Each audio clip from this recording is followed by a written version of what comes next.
Mr. David Campbell, who is present and is, I think, is ready to start his evidence.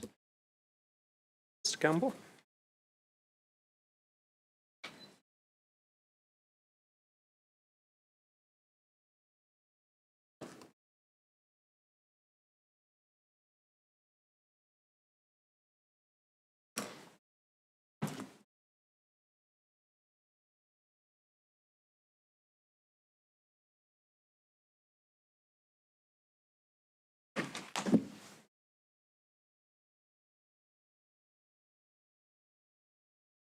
Good morning, Mr. Campbell. Good morning, Lord.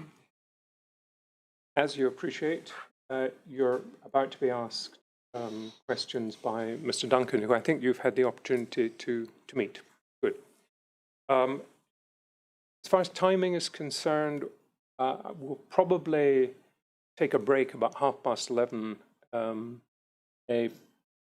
for coffee for about 20 minutes before resuming evidence and going on to lunch at 1. On the other hand, if at any stage, for any reason, you want to take a break, just indicate that to me and we can take a break at any time. Now, I understand you're prepared to take the oath. I am. I'd ask you to raise your right hand and repeat these words after me. I swear by Almighty God. I swear by Almighty God. That I will tell the truth. That I will tell the truth. The whole truth. The whole truth. And nothing but the truth. And nothing but the truth. Thank you, Mr. Campbell. Mr. Duncan. Thank you, my lord. Good morning again, Mr. Campbell. Morning. Can I just begin with some formal questions and have you confirm that you are David Campbell, you are 44 years old and that you live and work in the west of Scotland, is that correct? That's correct. And you are the father of a boy who is now 7? Yes, just turned 7 in July.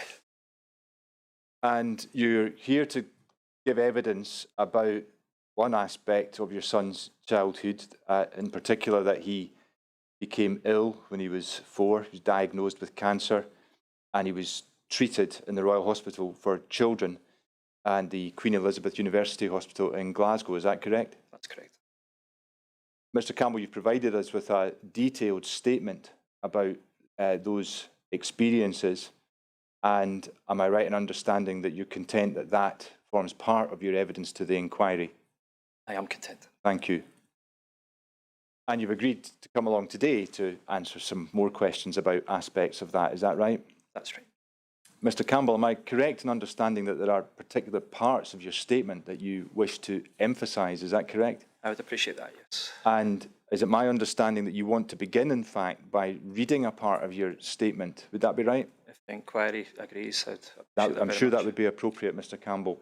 I think you want to start at paragraph 3, is that right? And then read to paragraph 10. We don't need it on the screen, Miss Ward. If you just read it out at the pace that you find most comfortable, please. Thank you. Completing this statement has been a gruesome emotional experience.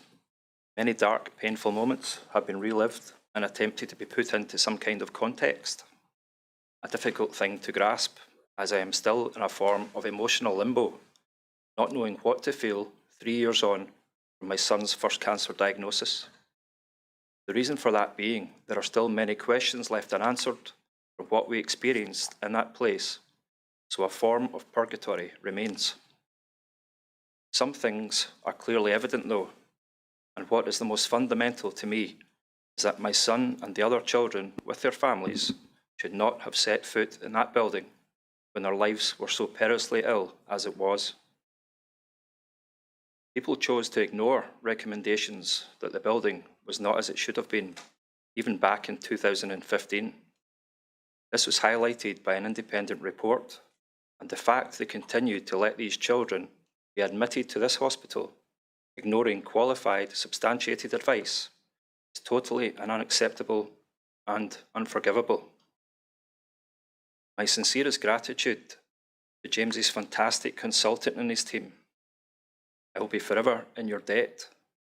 Also the surgeons who operated so swiftly, removing the tumour successfully, with their theatre staff, anaesthetists, play workers, and the nursing angels who are so very brilliant. We owe you his life and will continue to be ever grateful for saving him. To Click Sergeant Marion House and CCLSB, thank you. Without that support, I could not have done this.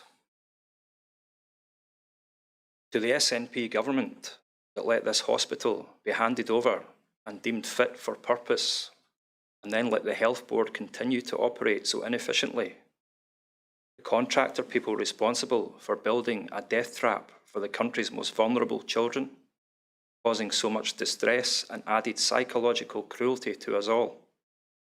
I hope karma finds you all soon, and this inquiry brings you all to task and accountable.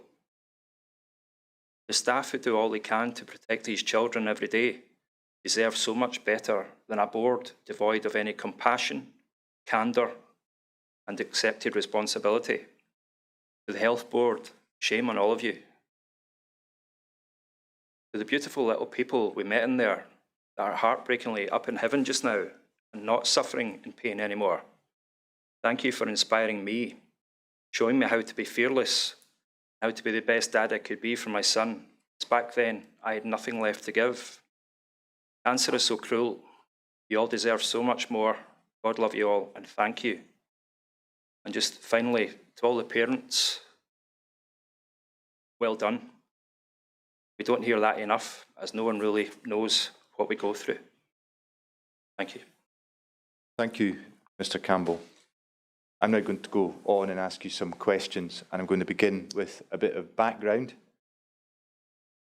just to understand who this story is about. I think your son stays with you at the weekends and when you're on leave and on school holidays, is that correct? That's correct. Yeah. Can you tell us a bit about your son? James, as we've heard, is 7 years old. He's basically split custody with his mum and I. He's always known Helensburgh as his home, but the real family home is Carradale in the Mull of Kintyre, where James loves to go and visit his grandparents.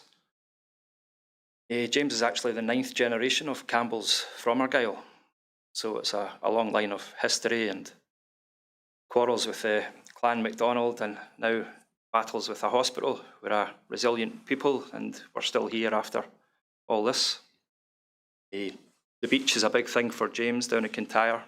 It's a lovely part of the world, and he's fortunate to grow up like I am down there, spending a lot of time. Nature's a big thing for James. He's catching up in lost time, really, for what's happened in hospital. The big thing just now is ants, insects, anything that moves. So yeah, he's really keeping me on my toes, and I have to get the encyclopedias out now to give him the correct answer to all these questions, or point him in the direction that you'll find out. Thank you, Mr. Campbell. I want to move on now and just start to try and understand, if we can, the history of your son's illness and the beginning of his treatment. I think we can see from your statement that you, I think around about the start of August 2018, you started to notice a swelling in his eye, and you decided to get that checked out. And I think you went to an emergency at the Children's Hospital to begin with, and eventually you got a diagnosis of quite a rare type of cancer. Is that right? That's correct, yes. Yeah. And your son at that point was 4 years old? He was 4. How did you feel at that point, Mr. Campbell? When you hear the words rare and aggressive, it's shell-shocking, it's devastating. It still is, actually, because rare always means you don't know how it's going to develop. There's never an answer how he's going to respond to treatment. So, yes, it was a very testing time for all of us. We can see from your statement, Mr. Campbell, paragraph 20, that initially your son was admitted to Ward 1A in the Children's Hospital, I think, and then to Ward 3B, and then eventually he was admitted to what we've come to know as the Schahalian unit in Ward 2A. Is that right? That's correct. And that would be around about the 26th of August 2018. And I think that's really the point at which diagnosis is confirmed. Is that right? Yes. And I think we can see from your statement that very soon after that, your son had something fitted called a central line, is that right? Yes. And that was to allow him to have his chemotherapy, is that right? Yes, it was a godsend. He was terrified of cannulas, so when this was introduced, it really helped. And did he have a name for it? Wiggly. Yeah. And do we understand from your statement, in fact, that was what all the kids called their central lines? I believe so, yes. Yeah. We can see from your statement, moving on to paragraph 23, that on the 30th of August, there's a discussion about a treatment plan. And in fact, the way you put it is there was an agreement about the treatment plan. Is that right? Yes. And the treatment itself started on the 31st of August. Is that right? It's pretty. Yeah. And when the surgery, in relation to the surgery that you've already mentioned, to remove the tumour, roughly when did that take place? Within 48 hours of the CT scan, James's mum and myself basically stayed in the hospital for 2 to 3 days till everything was resolved with him. Yes, things moved along very quickly. Now, just trying at this stage, Mr. Campbell, just to keep things fairly high level and just get an overview of things, thinking about really the start of this surgery, beginning of chemotherapy. How was James coping at this point? Not well at all. He was terrified, absolutely terrified. It was a complete culture shock for him, not having the usual freedoms that he was used to. And I think the very first thing with the cannula, before he had to obviously go for surgery to remove the tumour, it didn't go well. They couldn't source the vein, and I had to restrain him. And from then on, it just seemed to be a fear for him, to get that done. We eventually got the cannulas in. He went for treatment. And when the wee soul came back from getting the tumour removed, he was inconsolable. He thought someone had stolen his eye because he had a bandage over his eye. And the tumour was removed just under the bone of, his left eye. And yeah, so he had a lot of apprehension that any time he went near anyone, they were going to take his other eye away. So he did a lot of coaching. And how did you feel at this point? Still stunned. You had to catch yourself on very quickly to make sure that you didn't feel any apprehension, that you didn't know how ill he was. That, we're just here for a little while, everything's going to be okay. Constant reassurance. That only works for so long till they catch on and they know things aren't going to go their way. They're not in control anymore.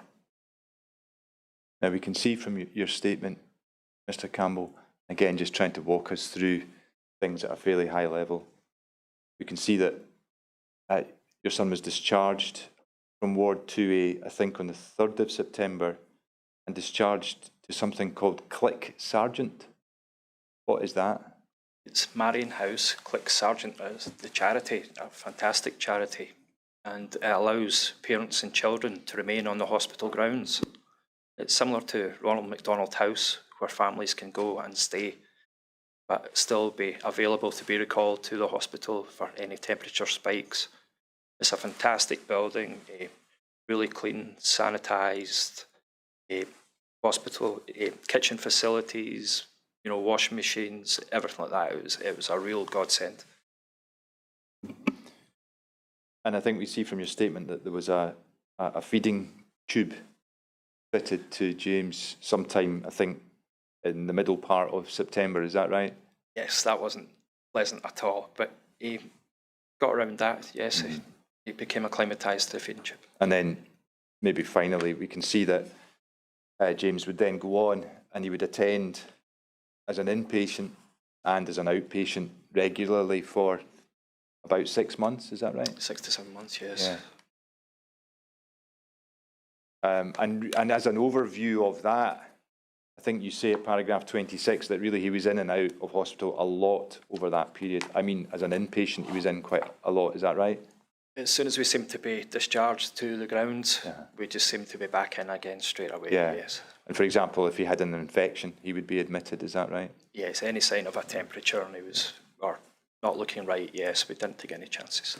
Now, I want to move on then to start to think about aspects of his treatment, and we try and focus to begin with on the period of August and September 2018. It might be important to understand some of the procedures that were in place for dealing with things, and in particular dealing with temperatures. You have quite a helpful section in your statement about the systems in place for that, and I wonder if we might just go to that. Ms Ward, could we possibly have up on screen paragraph 27 of Mr Campbell's statement, which is at page 266 of bundle 3. That should hopefully be coming up on the screen in front of you, Mr Campbell. And you shouldn't need to touch the screen at all. Would you be happy just to read out what's at paragraph 27 for us, please? The procedure for a temperature spike was that whenever James spiked a temperature, which I think was anything above 38.2 degrees, we were at home, I had to phone Italian ward for advice. I brought in an in-ear thermometer to have at home, and we were given strips from the hospital that go under his armpit that the nurses used every hour when we were in the ward to take a temperature. I would use these strips first and then check if it would coincide with the in-ear thermometer. This was to see if a complete picture and any trend.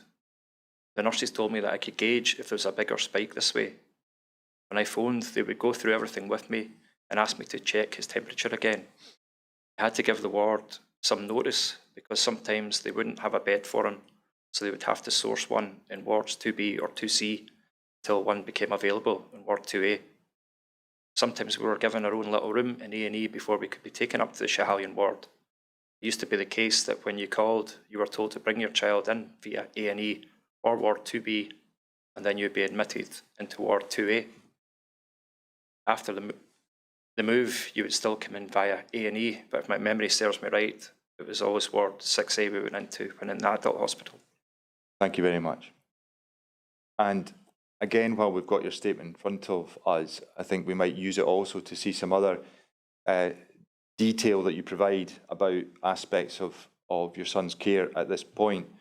And Ms Ward, if we go on please to page 267, and if we go to paragraph 28,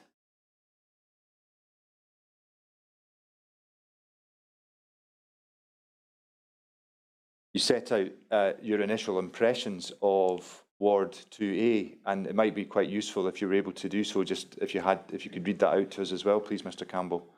Sure. When we were first admitted to Ward 2A on 26th of August 2018, I noticed there were other families living out of suitcases. Maybe they didn't know how long they were going to be in there, or maybe it was a psychological aspect that they wouldn't be in the hospital that long. I knew James and I were in for the long haul, so I wanted to make our room on the ward as comfortable as possible. Immediately when we were in our room, we noticed a few different things. You couldn't make the room like home. For example, if you went on holiday for a week, you could make your accommodation your own. You couldn't do that here, as there were other things in the room which made it difficult to set up. It was like a cell, just a bland space. There was absolutely nothing James was familiar with. He'd like to make it homely, but it was just very difficult. He also didn't want to make it a home in the first place, so it was psychological too. Most young children like to play on a floor. Can't keep them off a floor when they're playing with cars and other toys. But that wasn't possible on this floor, as it was dirty. The only playing options he had were in the bed or a chair. Thank you. And I think as it's in front of us, can I ask you please, if you wouldn't mind, to also read paragraph 29. There was a playroom in Ward 2A, which James used a lot when he wasn't neutropenic. He wanted to go there all the time, because that was where he saw toys or when he could interact with other children. A lot of the time it wasn't possible to take him to the playroom, because there were things like chickenpox going around. My dad used the playroom with him too, when he visited, as you could go in with James and speak to other parents and grandparents. He got James off his iPad for a while. The games in there were really good and well stocked. The corridors in the RHC were wide enough that we could go for a walk and get some exercise with the trolleys. James had attached to him cables and 2 wide trolleys basically, so he didn't have to worry about getting past anyone else, doing the same with their child. It was all set up with a focus on children. Trolleys were like giant coat hangers attached to him. One was for his diet through his nasal tube, and the other one was for his central line. And if we could go on, please, Miss Ward. When I was on my own with him, I had to use a hand each for each of the trolleys, with him going ahead. If he took off, I had to drop the trolleys and catch him, because if he pulled his central line out, he would be dead. Thank you very much, Mr. Campbell. We can put that to one side for just now. So, as is obvious from what you've said, you considered, and indeed James considered, the playroom to be a good thing. Essential, yes. Why do you say essential? For their general well-being, to let them be children, to have a smile on their face, you know, to figure out problems, just for a release, to let themselves be kids. And James enjoyed the playroom then? Very much, yes. And were there also play workers who would come into the playroom? Yes, in my statement I mentioned a play worker. It came across as if I didn't remember her name. It was my fault for the statement. I do remember her name, but I wasn't sure if I could say her name in the statement, you know, for confidentiality purposes. But I've actually learned that she's quite happy for her name to be mentioned, and that was Jane Grant. She was crucial to James with cannulas, playing, inspiring him to come out of his shell and to achieve things. One aspect of the playroom... Jane Craig, I beg your pardon. Sorry. One aspect of the playroom that you mention, paragraph 33, is that you say it provided an opportunity to bond with other children. Is that right? Yes. Why was that important if it's not obvious? It's like children seem to compare themselves with others. One of the psychological aspects we would say, look, that little girl has a nasal tube. Do you not wish you had a nasal tube? We knew it was coming, you know, so you would try and make it as in a competition. So you would think, yeah, why don't I have a plaster that would hold the nasal tube there of one of his favourite cartoon characters? And yes, it was like a bonding, because kids are, the innocence of it's brilliant. They can meet each other and automatically be best friends, and they'll talk forever, even after a 10-minute interaction on, you know, this is my new friend, can we go and see my friend? And for a lot of them to have similar things going on, I think they all found solace in that. I think the way you put it in your statement, in fact, is that James was able to see other children being brave. Yes, and that was it. And it gave him an encouragement also to step up and say, I can do this as well. You know, you're not just going to be the one. I'm a brave boy too. Now, something else that you mention in a similar vein is something that you call radio lollipop. What is that? Hospital radio. The play workers would take them down there. It was situated beside the Teddy Bear Hospital on the ground floor. Just when you come in the main door of the Children's Hospital, it was on the right-hand side. And it's just really fun guys and ladies that go around the wards and encourage music and bring a bit of positivity into everybody's lives. And is did you say the refer to the ground floor, there are also things for children on the ground floor? Is that also the position? Further along, there's lots of interactive toys. Now, something that you also mention in your statement is the parents' kitchen, at paragraph 34. Can you describe that to us, please? The parents' kitchen was sourced, luckily, to where we were when we first went in.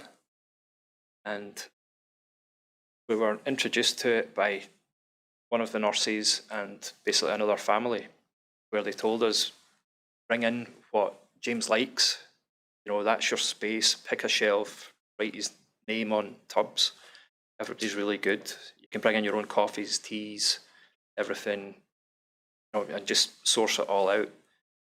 And it was really helpful to go and anything James liked to cheer him up. One of the big things was he didn't have an appetite. So when you said to him, or he asked you for something, you only had a small window for him to have it, or he wasn't interested, he would lose his appetite really quickly. So that was handy to have his favourite things there, where you could go and get it for him, and also for yourself to make tea or coffee, just to have a break. Was there more to the parents' kitchen than just food and drink? Did it provide something else for you?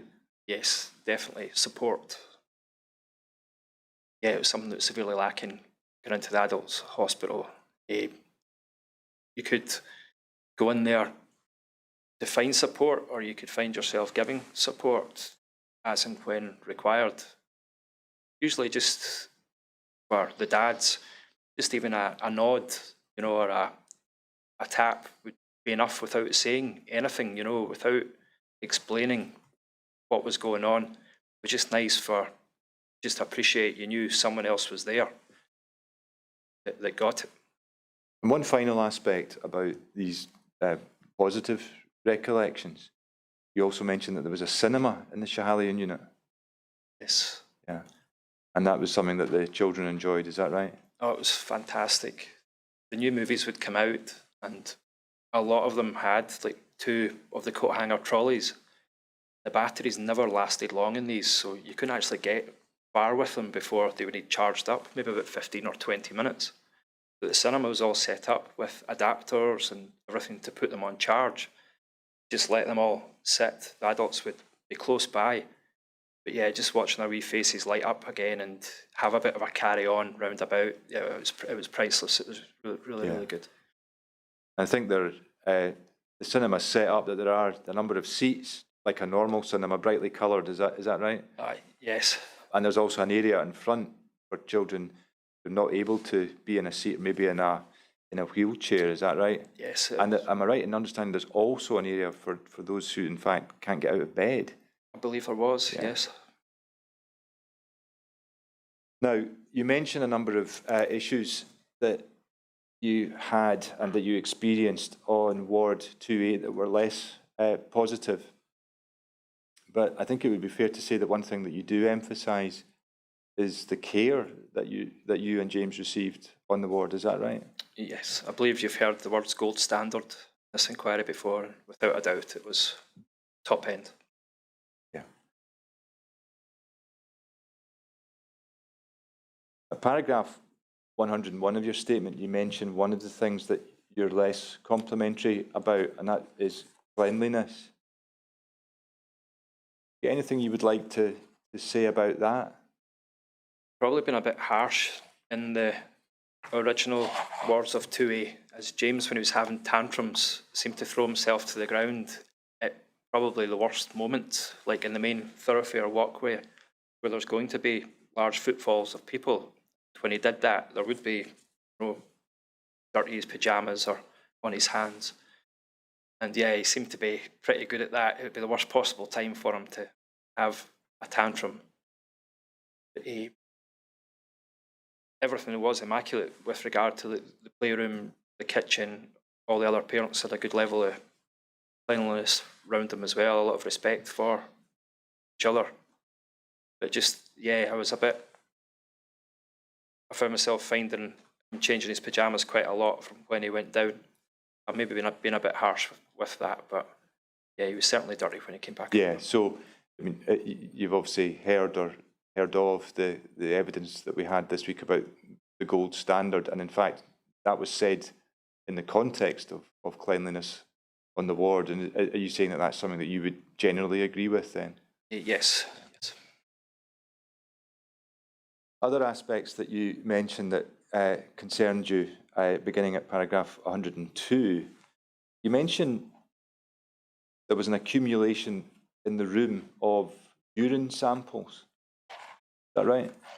Yes. What was the issue there, Mr. Campbell? In 2A and 6A. When James was in fluids or undergoing chemotherapy, he would urinate, I would say, every hour, if not before. And in order to protect his central line, you had to wake him up, you had to stand him up, because you couldn't have any danger of anything going near his line. In order for that to happen, you'd have to prepare yourself. I'd have to set the watch, the timer, get it bang on, to get gloves, to get everything ready.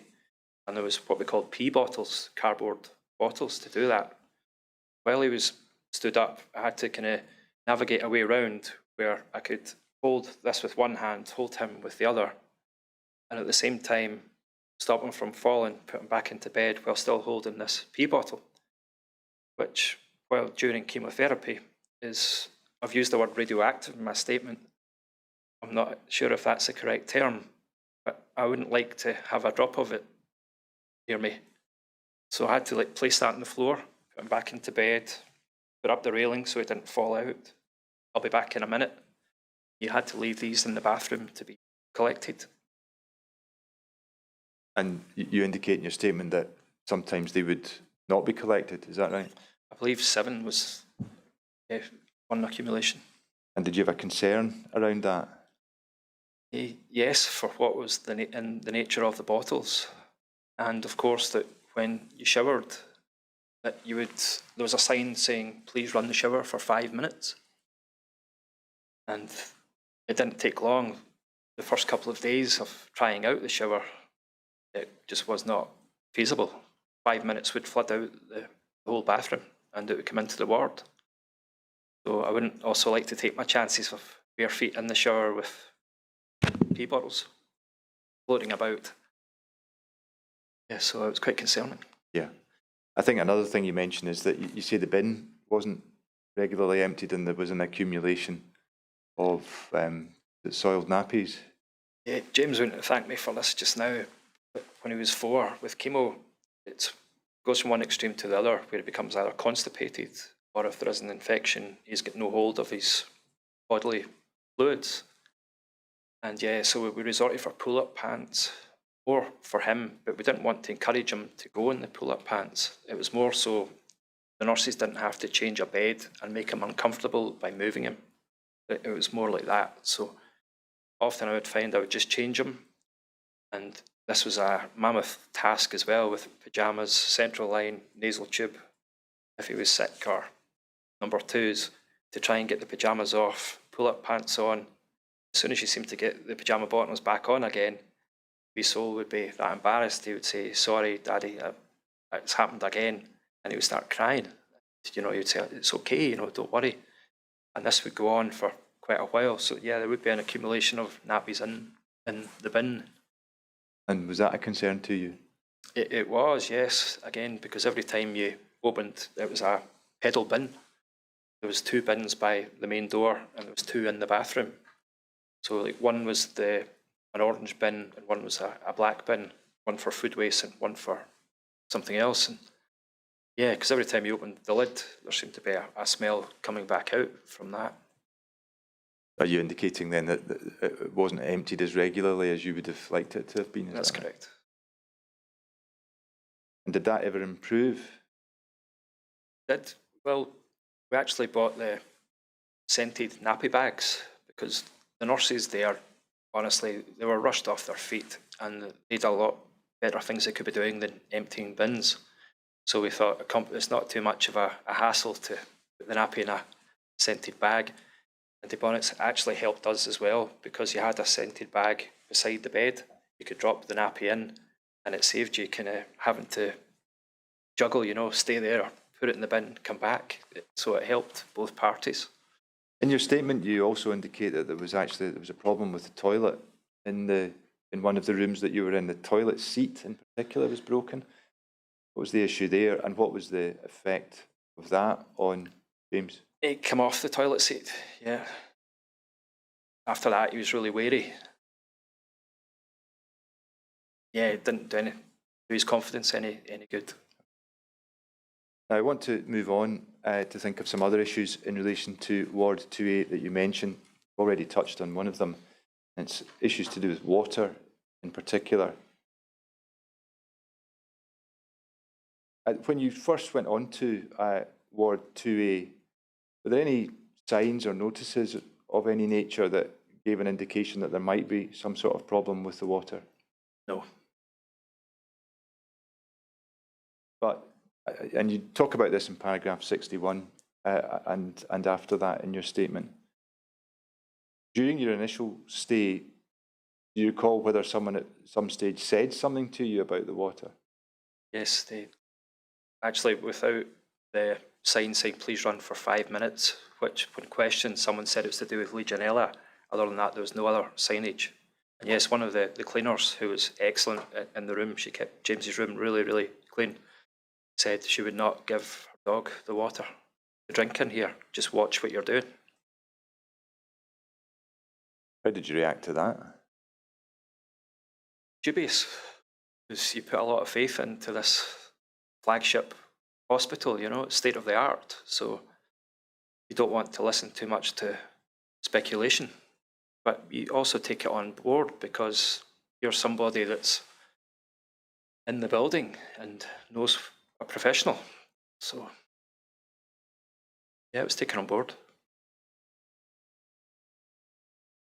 I mean, I think the way you put it, I'm just reading what you say in paragraph 68. You say, before all the horror stories started about the water, when I asked the nurses for a drink for James, they would bring in a jug of water or a jug of diluting juice for him. Nurses used to make ice lollies and ice bowls on the ward as well. I'm now wondering about the impact of this. They've used tap water, all right? Yes. So do we take from that in this early period that you were continuing to use the water, including drinking it, is that right? We never gave it any thought, to be honest, yes. But around about this time, or maybe later, did there come a time when you started to wonder whether there might well be an issue? Yes, the rumours started to grow. And with things like the shower, parents seem to be getting different answers to the questions. You know, when you did meet in the coffee room as such, adult room, there seemed to be a lot of cross wires on what was actually happening. So yeah, one's a coincidence, 2, 3 people, no, it's time to start paying more attention, and we couldn't take any risks. Were there a number of issues? You just mentioned the showers, and of course you've described to us an issue about the shower and the water escaping from the shower area. Was there also discussion about other issues with the water and indeed whether it was safe? The taps in the room beside the 2 bins, there's a tap there, and one of the nurses would say, don't use the tap. I said, well, like, to wash my hands, just leave it, use gloves for now, kind of thing. And then other nurses would say, no, it's fine for washing your hands, but try and use the bathroom sink for washing your hands, try not to use this one. Then it became brushing your teeth. Should we be doing that? So we decided just to use bottled water for brushing our teeth. Me working at sea a lot, bottled water's usually what we do anyway, so it was no kind of particular difficulty. But to his mum, it was a big upheaval. Yeah. So are we to understand that in these early weeks of your son's treatment, you were getting information from a number of different sources, there was the cleaner, the nurses, and other parents, is that right? Yes. And when you mentioned cross wires, and indeed what you've just said about the nurses, were you getting an inconsistent message? Very much. I think at one stage in your statement you mentioned that one of the fathers, in fact, I think advised you to start using wipes to wash them, is that right? So I hadn't heard of water wipes. Apparently that's the best thing for them. There's no like chemicals or harshness in them. He said to go to Booker and buy as many as you can. That's what we did. We stocked up on all kinds of wipes and oils and gels. And I think you also say at paragraph 71 that one of the nurses said not to put him in the shower. Is that right? Yes. The mantra throughout all this was the cancer won't kill him, it will be an infection that kills him. So do not put anything near that central line. That's the biggest no-no. So we couldn't actually put him under a shower the way his line was or anything. You know, you couldn't get the area around it wet or anything. You could, I suppose, but for the bottom half and things like that, yeah, it was deemed just no. In case anything lingers on his body, no, just don't bother. So it was bottles of water, literally pouring a bottle of Highland Spring, dousing him in that to wash him down. How were you thinking about things at this point? Terrified. Why were you terrified? No showers, no anything. It was like people going to tea in the park had probably better facilities to get showered and get cleaned up. There just seemed to be a massive inconsistency in what this place was supposed to be with the level of care it was supposed to afford. We couldn't believe it, but at the same time, when we asked people about it, they would still let on as, don't worry, it's just an issue, it'll get fixed, you know, keep your spirits up, don't get too downhearted. It's very easy to get downhearted, yes. But why does it get beyond downheartening to, as you described it a moment ago, terrifying? For the infection concerns, simple as, it will kill him. There's no risk. Like a lot of us, when we make a mistake, we can rectify it by knowing midway through your mistake, and you can alter it. With this, there's no middle ground. When you're administering his own drugs to him or looking after him, if you mess up, that's it. Or it could be it. It's game over. So you've got to be on the ball. We could not take any chances, especially with a central line. We'd heard lots of horror stories about other children with this and the concerns, and we just thought it was absolutely absurd that we should be doing this in a critical care environment. It was absurd. And you know from the timeline that we're moving towards the point where Ward 2A in fact closes. Just before we move to that stage of things, can I understand, how was your son doing at this point? Not well. He had these moments. I wish the nurses could meet him today and see what a different boy he was. I mean, some of the language he was using in there, we were going to call for the minister at some point. We thought there was a demon in him. We don't know where this language was coming from. He was just really frustrated and angry, and it must have caused a lot of upset for the other children in the ward too, hearing him screaming and swearing, or, you know, just being really anxious all the time. But we managed to get him round and get him talking. A lot of that was to do with meeting other kids. He became involved, and there was a group of them together. And that was a big thing, because he didn't want to sit with his mum and dad, whatever. He wanted to go and play with the kids. Now, just to try and develop the timeline a little, I think we know that having been discharged from 2A, your son was admitted again on the 16th of September, and that's something I'm going to come back to later. And I think we know that he also spent some more time in Marion House. And then on the 1st of October, he was admitted to Ward 6A in the adult hospital. Is that right?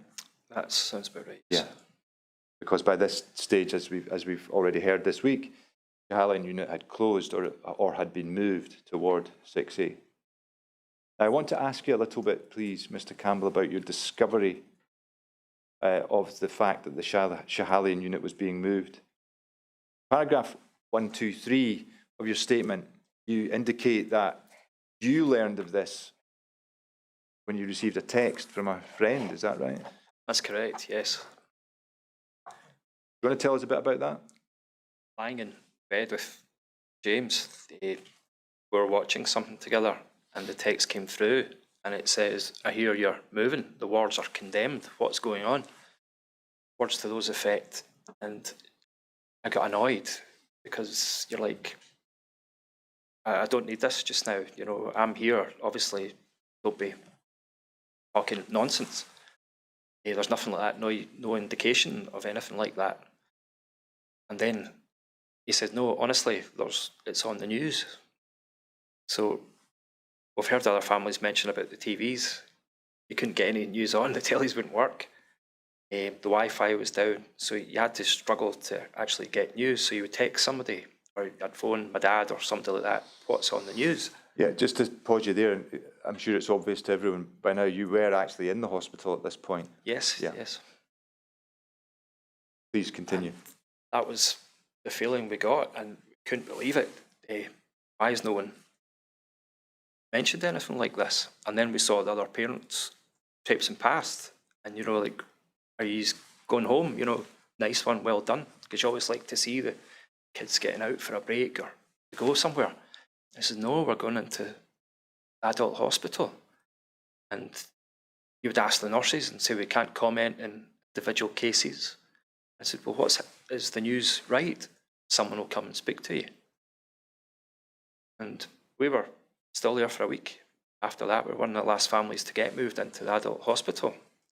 And I asked the nurses there, I said, well, look, if we're still here a week later, surely this room must be okay. Can we not stay here? No, everything's going.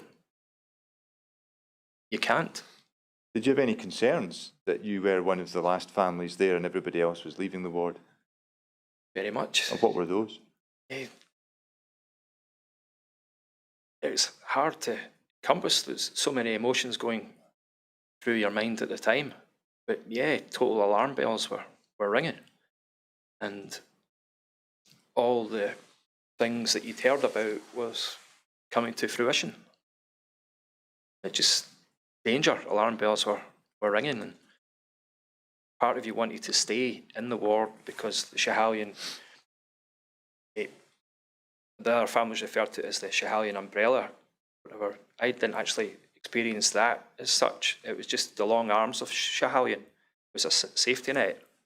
Or we referred to it, Schiehallion became mum, because Schiehallion always knew the answer to what was wrong, to the question. You could ask them anything. So you didn't want to lose that aspect of going into what a lot of us described as an old man's ward, you know, in the adult hospital. So yeah, you thought surely we're safer here than going into a ward that's not suitable for children. And when you mentioned the exchange with the nurse, you also mentioned in your statement an exchange with a nurse about the move. And you say that the nurse gave an indication of what the issue was. Riddled was the word she used, top to toe. Riddled with what? The walls are crumbling down. The building's done. And can I just add that when we first went into Schiehallion, all the nurses would say, I wish we were back in York Hill. This is the pits. You thought, no, look at it, it's a beautiful building. But they said, no, there's just something about this place, it's eerie. We want to go back to York Hill. Give us York Hill any day. Did anybody appear to have the overall task of telling the patients and indeed the parents about the move and why it was happening and when it was happening and for how long it would be happening? Whose job? Who was doing that job? No one specifically. We were not aware of anybody to speak to. All we were told was someone will come and speak to you. That was it. A flyer was put under the door to let us know what was happening round about. But no, there was nobody. And James's mum says as well, to the best of her recollection, she wasn't told either. Mm-hmm. Now, you indicate that when you got to Ward 6A, people were putting up children's posters or stickers or something up on the wall, is that right? Yes. So with an indication then that this wasn't going to be a short-term fix. Apparently we were only in 6A, so an investigation could be concluded without the kids' presence in 2A, 2B. But yeah, that was an ominous sign that this was a longer-term project.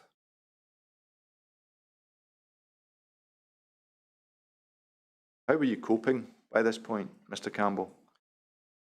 James was getting better, which is the ironic thing. We were actually giving it a real good fight by then.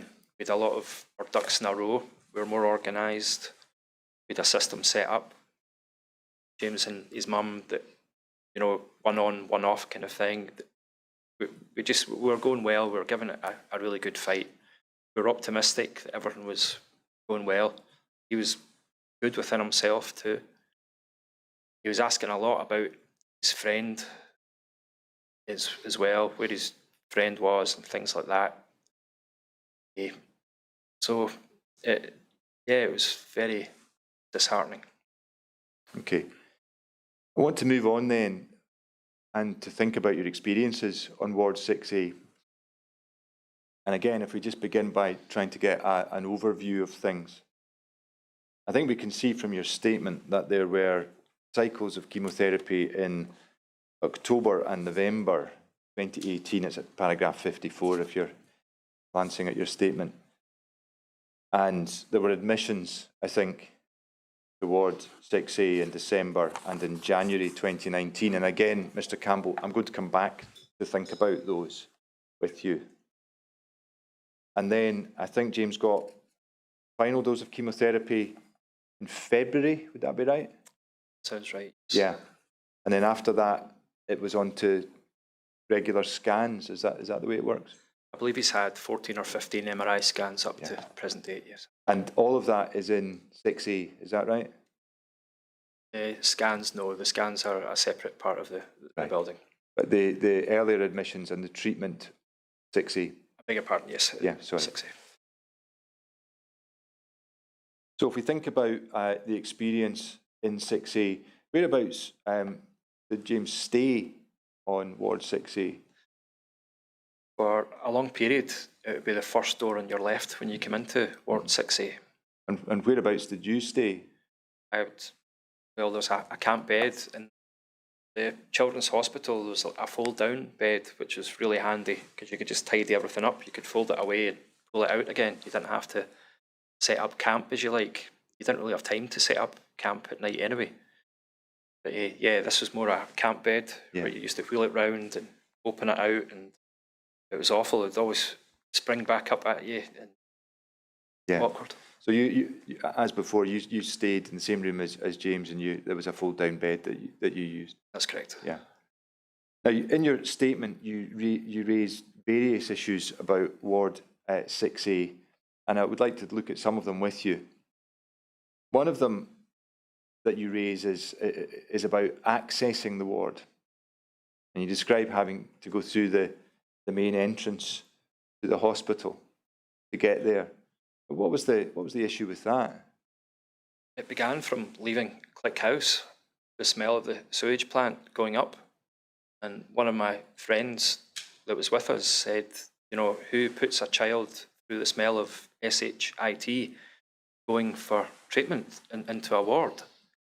And no longer did you pass that smell, then you would see people's, I don't like to classify people or put them in a box, but it would be my guess they'd some kind of addiction issues, standing at the door, smoking. You see all money getting exchanged. It looks seedy. There was gatherings at the door constantly. Everybody smoking, everybody just milling about. There was no control, it was chaos. And it was awkward just to get in through the revolving door. There was always, sometimes there was smashed windows at the door. Sometimes there was fights, arguments. You didn't feel comfortable at all. But when you eventually did navigate a safe, you would wait a minute till you saw like a safe gap and go through. And that's just where the fun started. Well, if I just stop you there, for those who want the references, I think we're looking at the minute at paragraphs 92 and 93 of Mr. Campbell's statement. We don't think we need them up on screen, Miss Ward. Just thinking about getting James into the hospital, was he walking? Sometimes not. Sometimes I was carrying him. By that time, there was very little to him, so I could carry him in one arm. And he was shy then, very within himself, so he liked cuddling in. We gave him a chance to walk outdoors as much as we could to get his mobility going. Sometimes he just didn't have the energy. So if we take you back to what you were describing, you're into the hospital. I think I stopped you at the point when you said that's where the fun started, I think the way you put it. What do you mean? Going to the lifts for access 6A, Schiehallion. I can't even call it Schiehallion, just Ward 6A. It wasn't the Schiehallion ward. It was Ward 6A in the adult hospital. It was 3 different elevators. When you went up to the elevator, you press the button where you wanted to go, floor, and you'd be designated a lift. And you'd be saying, please not the lift on the right, please not the lift on the right, because you'd have, again, classing people the wrong way, undesirables, would you say, you don't want to be sharing a lift with, or people coughing, people in their slippers, you know, they just didn't look well. And sure enough, that would be it. So you would say, we'll wait for the next one.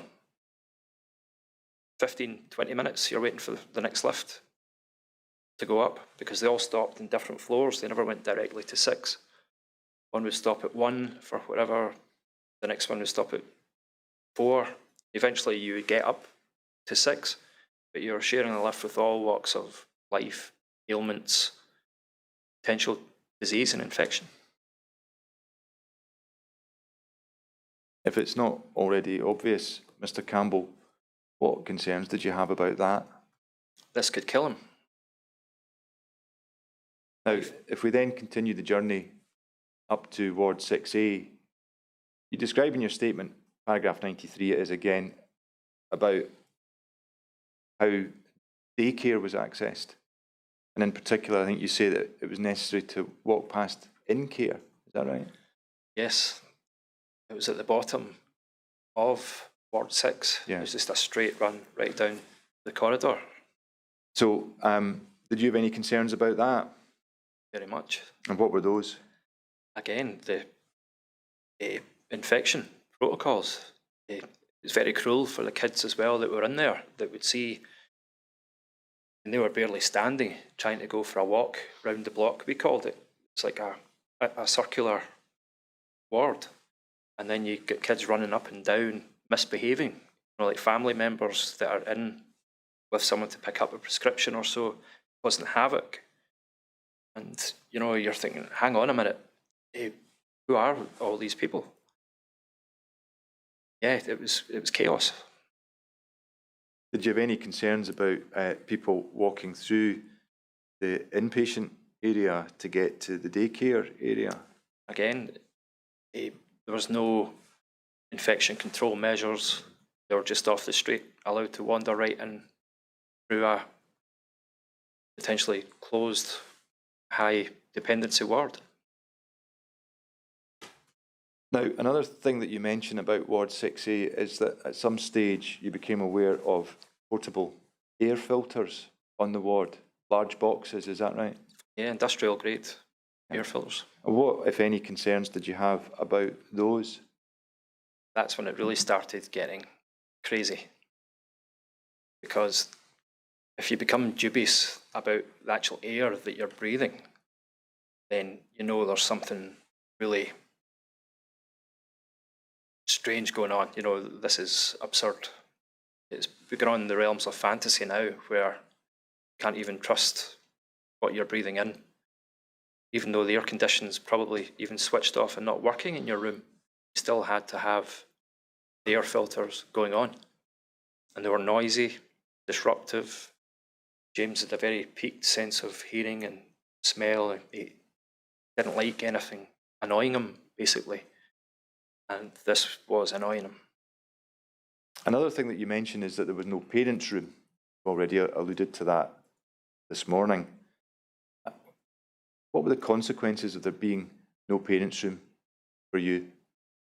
You lost that network, that being able to bounce off somebody else, because it always buoyed you to hear good news. You never got enough good news in there.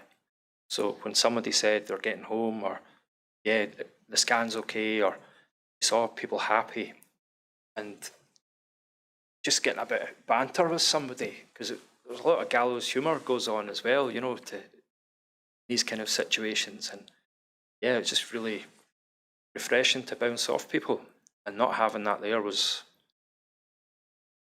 awful.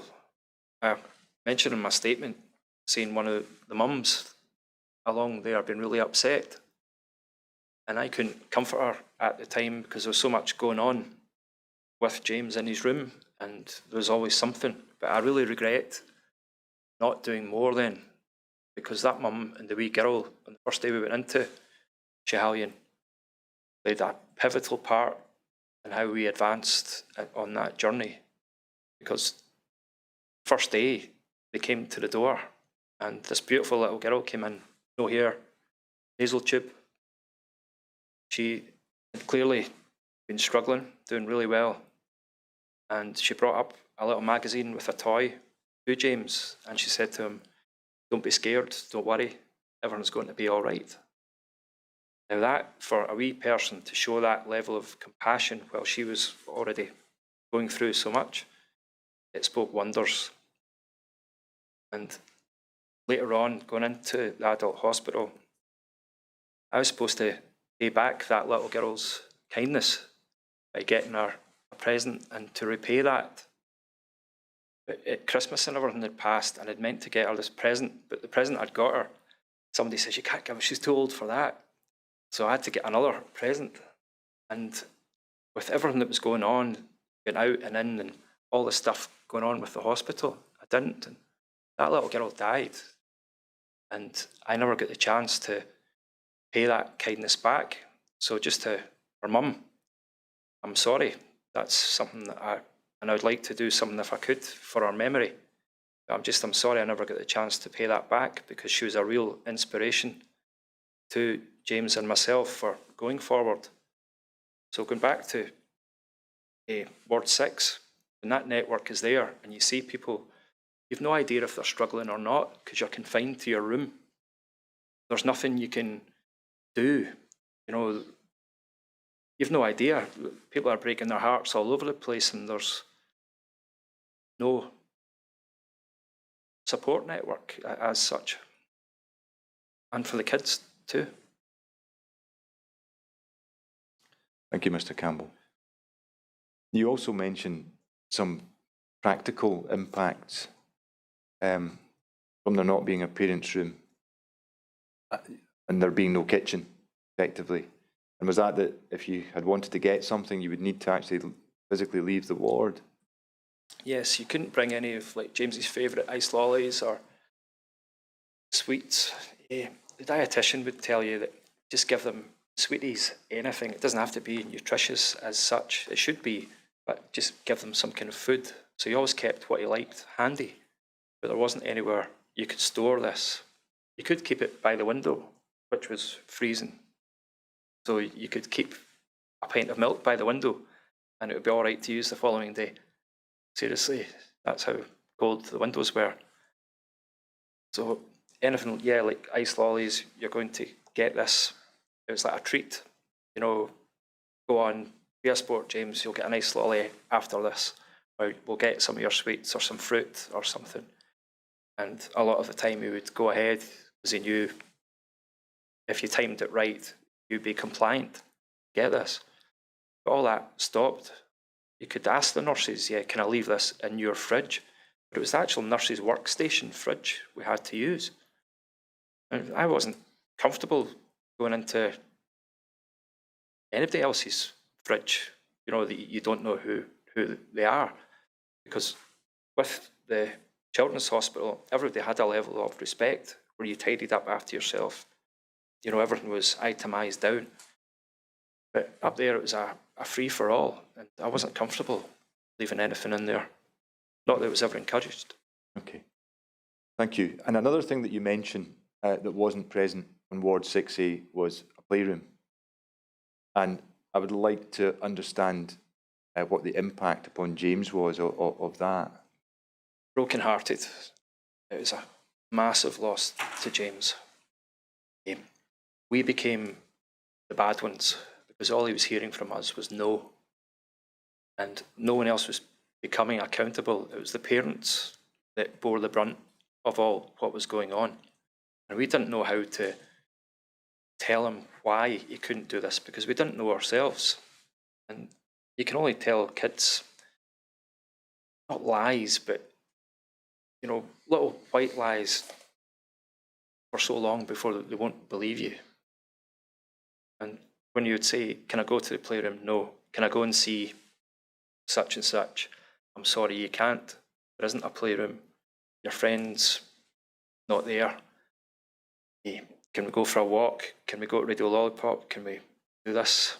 No, we couldn't even go to Radio Lollipop because you'd have to go down all these, through the escalators, through everything. The atrium, if you had a chance.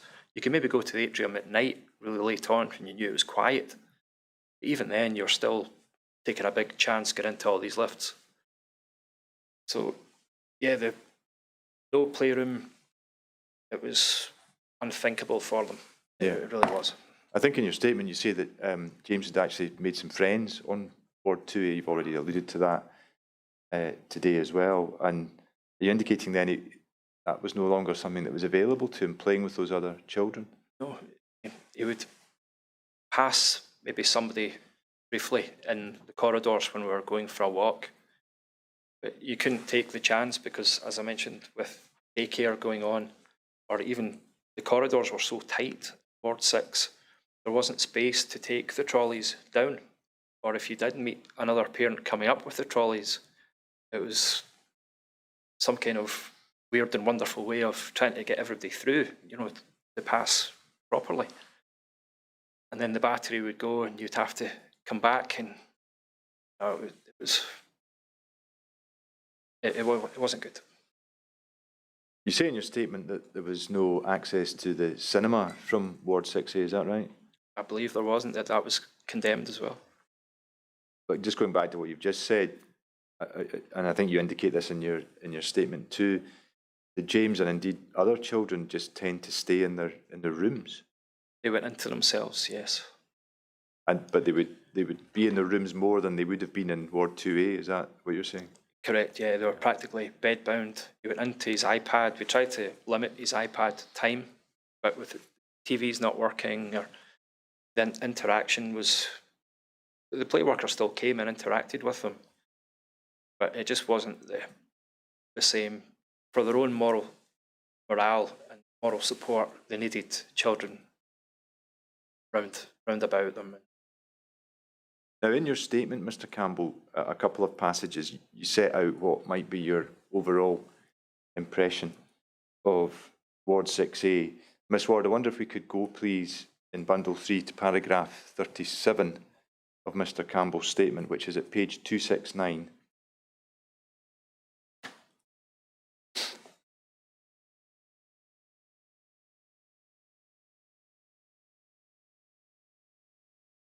Thank you, Ms. Ward. I wonder, Mr. Campbell, if once again you could simply read what you've written in your statement. From 34 onwards? No, so I beg your pardon, paragraph 37. 37. This refers to the closures of Ward 2A and then the move to the adult hospital, late 2018. Excuse me. The Schiehallion unit was named after a famous mountain. Ward 6A wasn't equipped for us climbing that mountain. In fact, the Schiehallion unit died when it was moved from the RHC.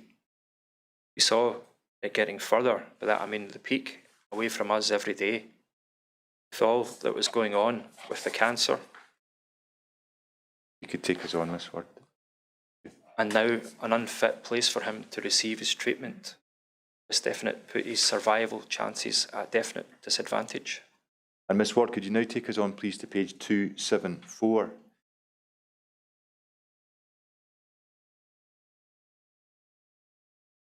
If I could have you read, Mr. Campbell, paragraph 51. Certainly. Ward 6A was like a prison, an institution. was a mobile bedding unit that you would go to get yourself bedding, the fold-out bed. In the morning, there was a breakfast trolley. You'd have about 15 minutes to go and get something off the breakfast trolley and put your used bedding in the bin beside the bedding unit, and then you're back in your room. It really was like a jail. The televisions didn't work. They eventually got a coffee machine put in after the parents, one of the groups, fought for it. That was long after I'd left Ward 6, I believe they got that. Yeah, thank you. And I think we can put that to one side now. Thanks, Ms Ward.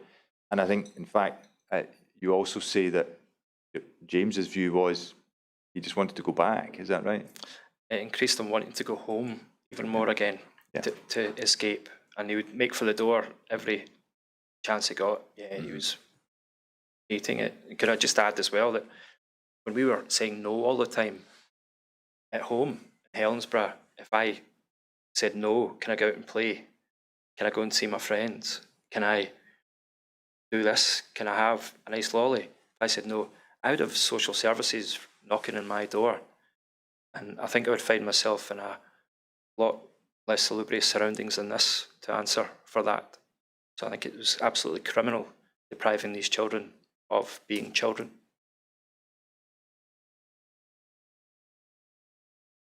Now, I think in your statement you also mentioned that there were some issues with the water on Ward 6A.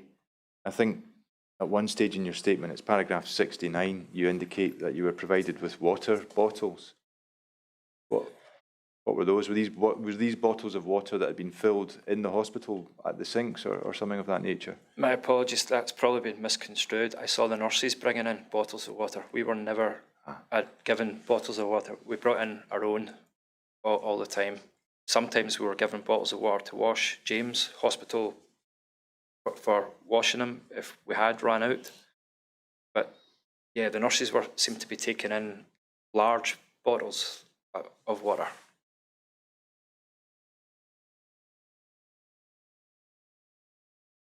Can you say whether whether when you were on Ward 6A, were you being warned not to use the water? Again, cautious, yeah, because we thought it's the same building, same supply. Yes, again, the rumours were festering now, and you just didn't trust the place. But that feeling of hopelessness you got because you knew this was it. There was nowhere else you could go. This was it. So you just had to go with it. Yeah. So again, there was discussion among the parents about this issue on Ward 6A, is that right? We couldn't talk to each other as much because we weren't seeing each other. But yeah, there was groups and everything that was mentioning all this, yeah. Groups? Do you mean online? Online groups, yeah, like the closed parents groups were discussing.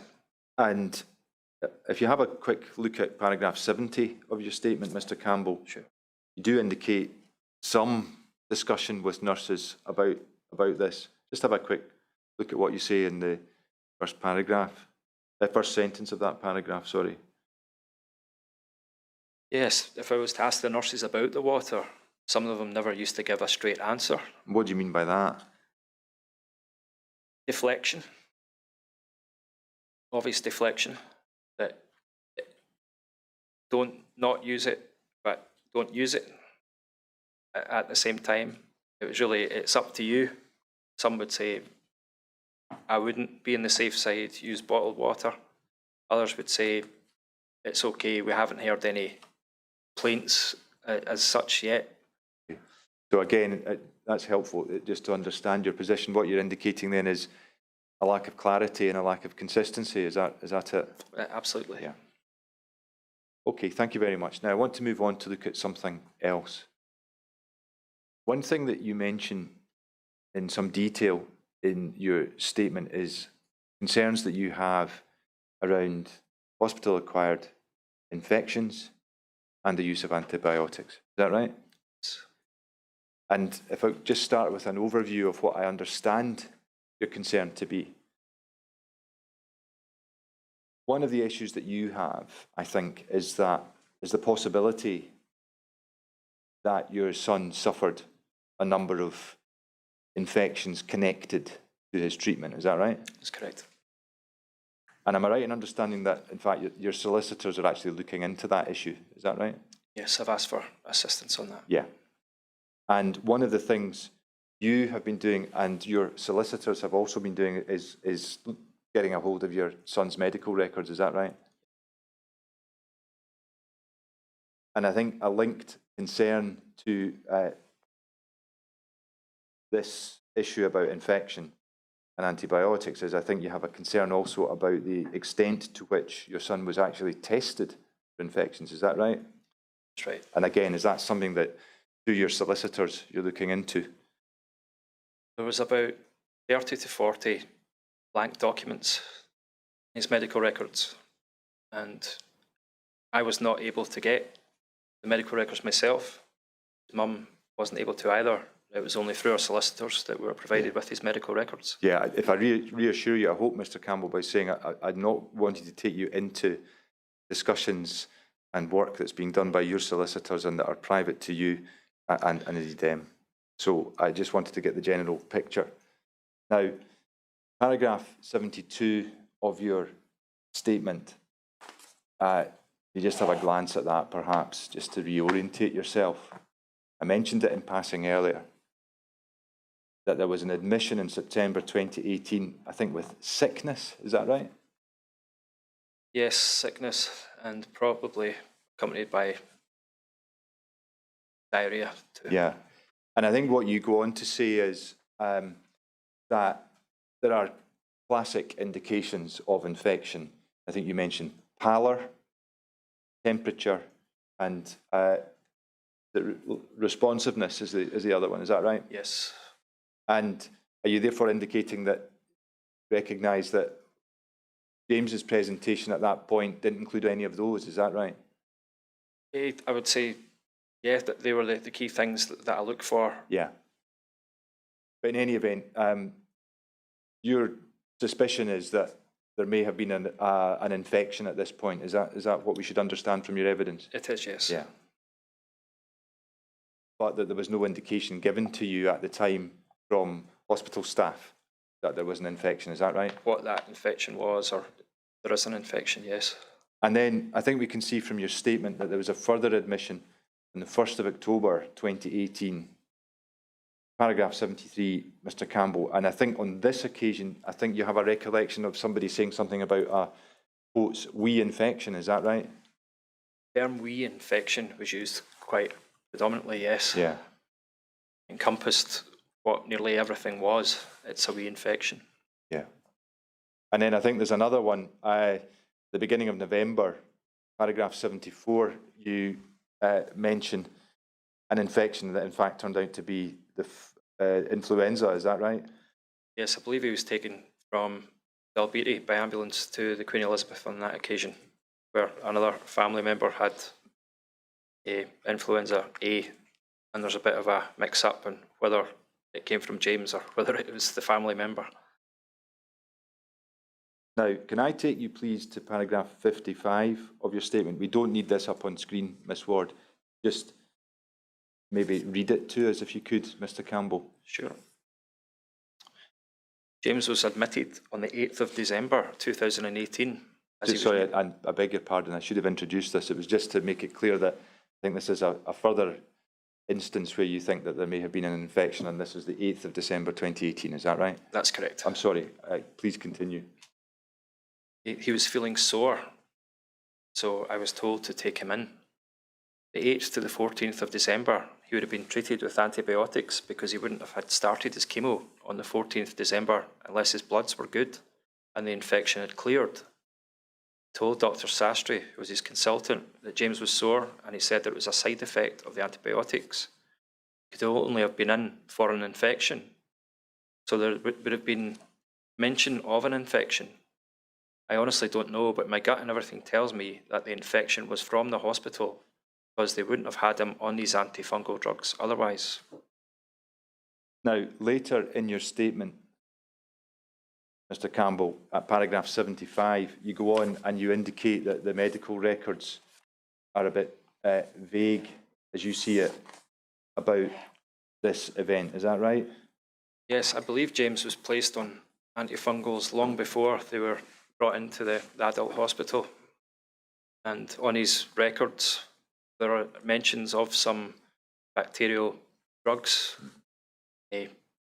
but there is no official records, just brief mentions of what was administered, not how long for. They're very vague, these medical records.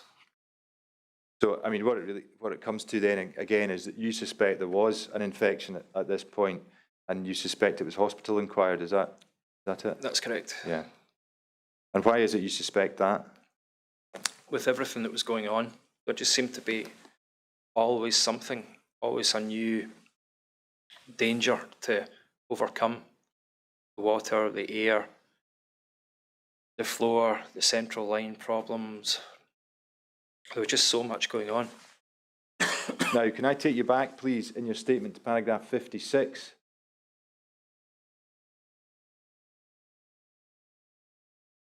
We move on a little to the 26th of December 2018, and I think this is a further instance of something that you suspect was an infection. Is that right?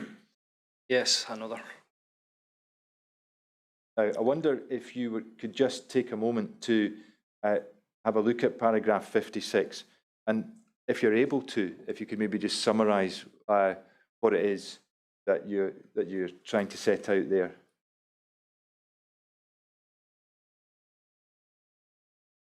Just, he wasn't right within himself, and it's usually with two different reasons. If he wasn't eating, he was constipated, so that would have to go into the ward straight away, so they could have to look at that, because it was very dangerous for him to be backed up like that. Or again, with his temperature and different things like that, it was like everything was good at home. And I used to get the house professionally cleaned. I took no chances, none at all. There wasn't even a grey area. It was black and white. So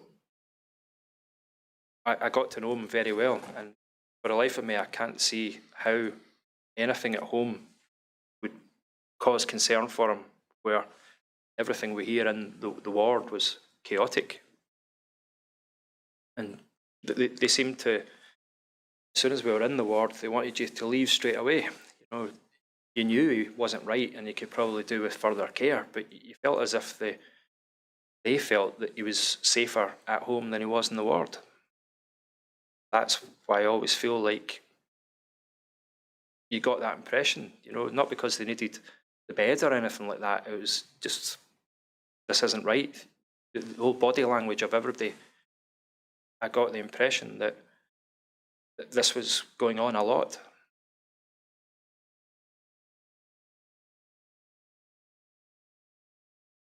And I think maybe just to complete the picture on this aspect of things, paragraph 57 of your statement, you refer to a further admission on the 11th of January 2019, and again, another suspicion of an infection on your part. Is that right?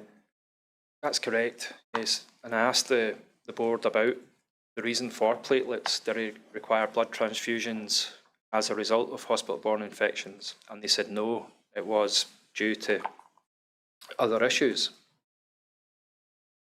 But yeah, I mentioned some of the drugs he was on there. And if I was told James had to have this, and I possibly signed an agreement for him to be given antifungals at the time, I was not. It was presumed as part of his treatment plan. It was not because of all the dangers that was happening. Okay. So just trying to capture all of that. Am I right in understanding that you have concerns about the records and their accuracy, and you have concerns about the extent of any testing that was done? Is that right? Apparently, James was only tested twice throughout his whole hospital stay for hospital-acquired bacterial infections. I found that absolutely astounding. That moving, even going back from 2015, when the infection people raised this as an issue, and moving wards, they didn't test James to see if he had any type of infection. There are no blood records. The only records we have are 2 screenshots that were provided to me by Dr. Margaret Maguire, informing me that these were apparently negative tests. Can you go, please, to paragraph 79 of your statement, Mr. Campbell? I don't think we need it up on screen, Ms. Ward.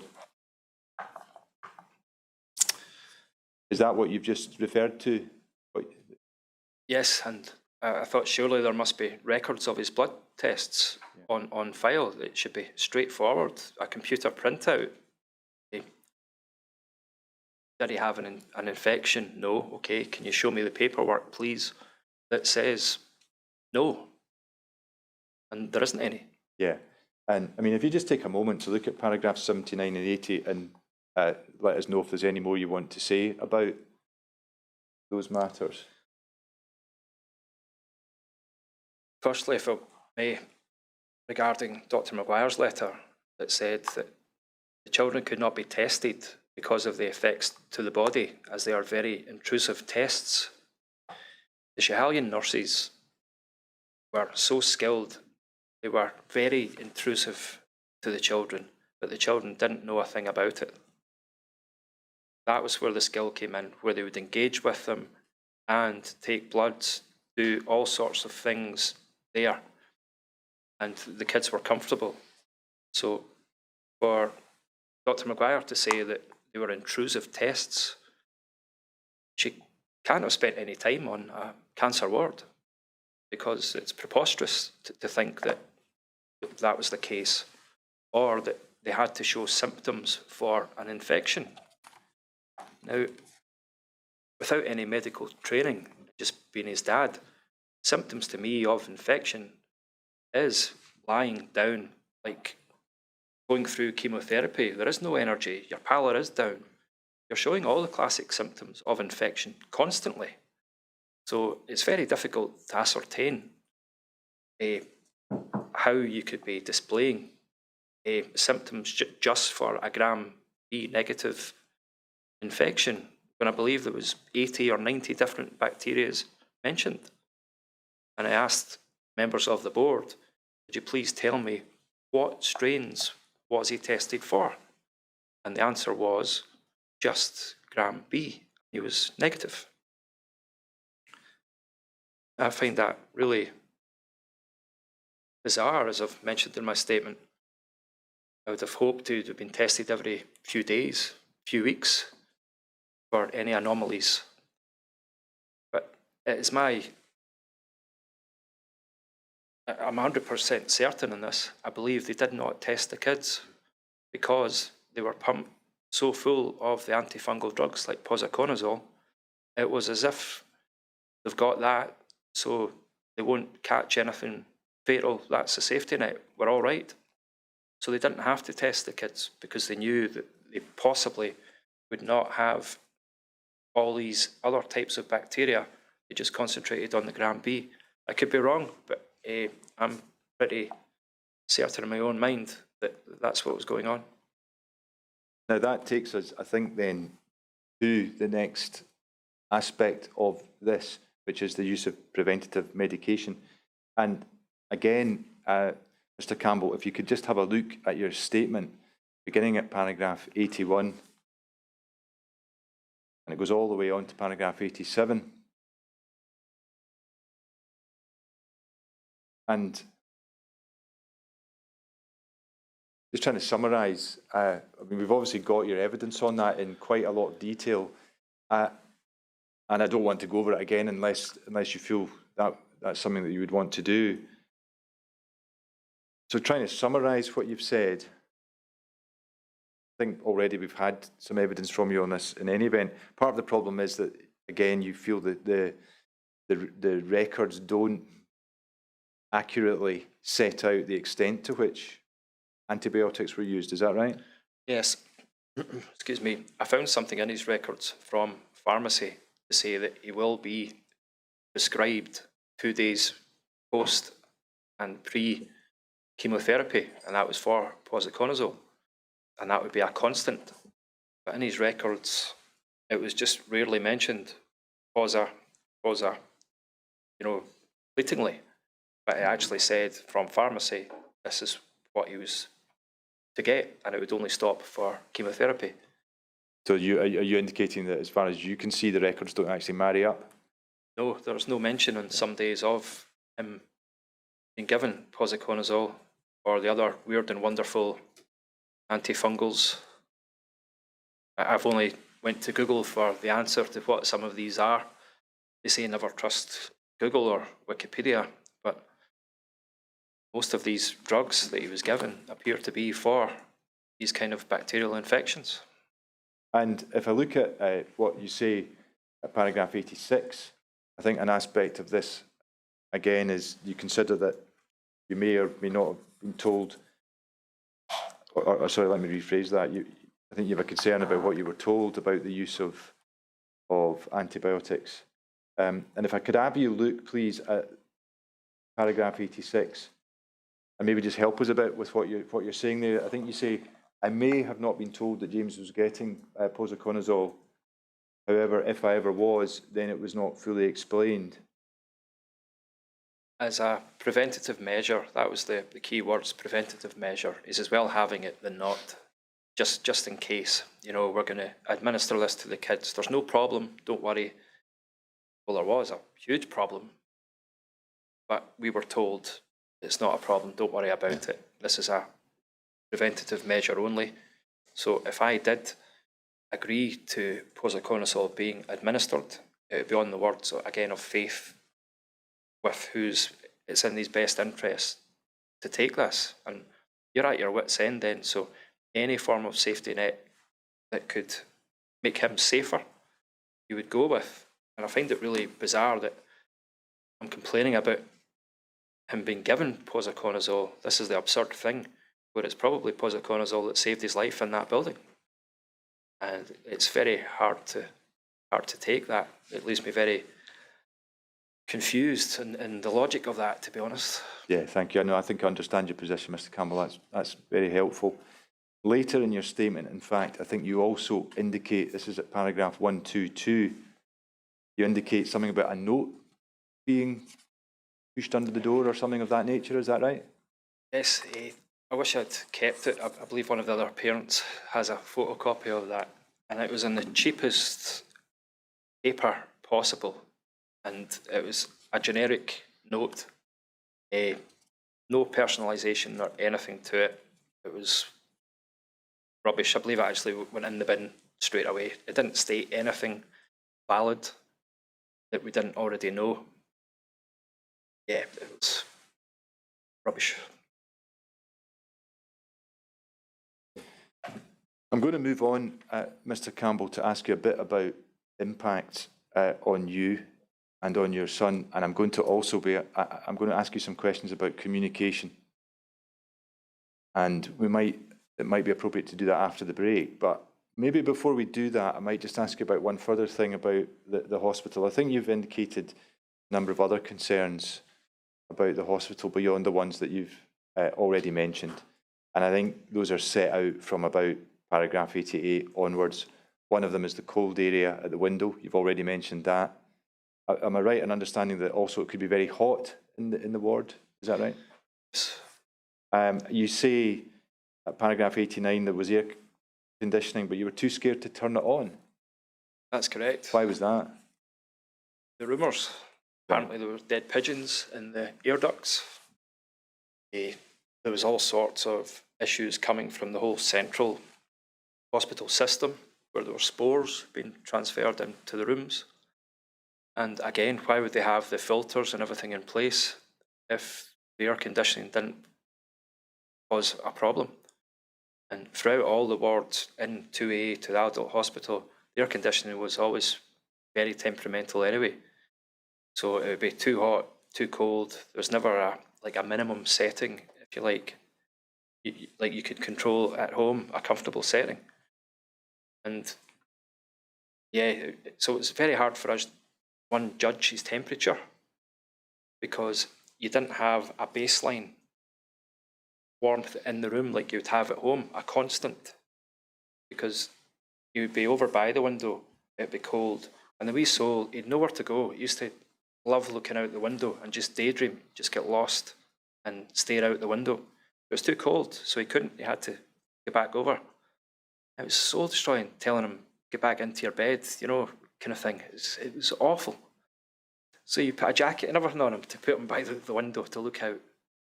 And then again, in the summertime, if we're in another room looking out the window too, it'd be warm and things like that, but there'd be condensation all over the windows as well. So there was never, as I say, a constant where you just relax. There always was an issue where you had to double check everything. Yeah, that was the toughest part. Thank you, Mr. Campbell.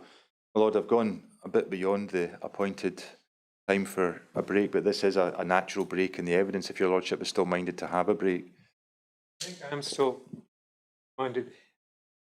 I think that's the way we would expect to take break at a natural break point rather than to necessarily be governed by the watch. I make it just about 11:45 if we were to try and be back for 12:05.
Right, I think we're ready to resume, Mr. Campbell. Thank you, my lord. Mr. Campbell, as I indicated a little while ago, I'm going to move on now and ask you about some other matters. And the first thing I'm going to ask you about is to have your reflections on the impact of what you've been describing upon your son. I can see from your statement, for example, that you describe an incident on the 25th of January 2019. It's at paragraph 58, Mr. Campbell. And you're describing an incident where your son was supposed to be going for an MRI scan. You know the incident I'm referring to? I do, yes. Do you want to tell us a bit about that? He was very anxious. He went into himself and he was hiding everywhere. He just refused to cooperate with anything that was going on. And I think he picked up on the anxiety from us all at that time as well. And we do the best we can to protect him from everything that's going on, you know, not speaking about different things there. But you're with him 24/7, you know, it's constant. And he's got to pick up on this at some point. So I think, yeah, he just had enough and he wanted to basically have a time out and not comply. And that's when he went under the bed. The MRIs make him anxious, again, because he thinks when he goes for the MRI, they're going to take his other eye away. So it's always a big talking him up to going. We don't usually tell him until the very last minute that he's to go.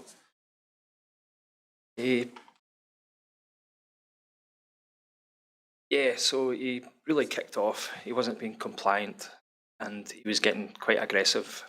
And with the central line and everything being so complicated, he was getting too frustrated. So it was seen as we better just postpone this and wait till he calms down a little bit. I think he just had enough by then, James. He thought, you know, this is all too much for him. Yeah, thank you. You also, in your statement, indicate other impacts upon him. I think, am I right in understanding that you see the experience on 6A as having some impact on his ability to form relationships? Is that what you say? Yes, he was in isolation for most of the time. You know, when they're born, children make like an oath, you know, the animal instincts is protect your child at all costs. And you felt like you could not protect them because you didn't know what the dangers were. So when James started going into himself and not being able to express himself as a child or mixing with other children, then that became a way where it was down to us to bring him out of his shell again. And that usually meant me being as silly as possible, trying to get him to laugh, to get him out of a mood. They must have thought I was mad in the ward most of the times, doing silly things to try and break him out this bravery. And even if they were allowed down to the atrium, if they'd closed it off and had like a small thing once a week just for the kids to be kids, it would have made a huge difference to their mental well-being. But there was nothing.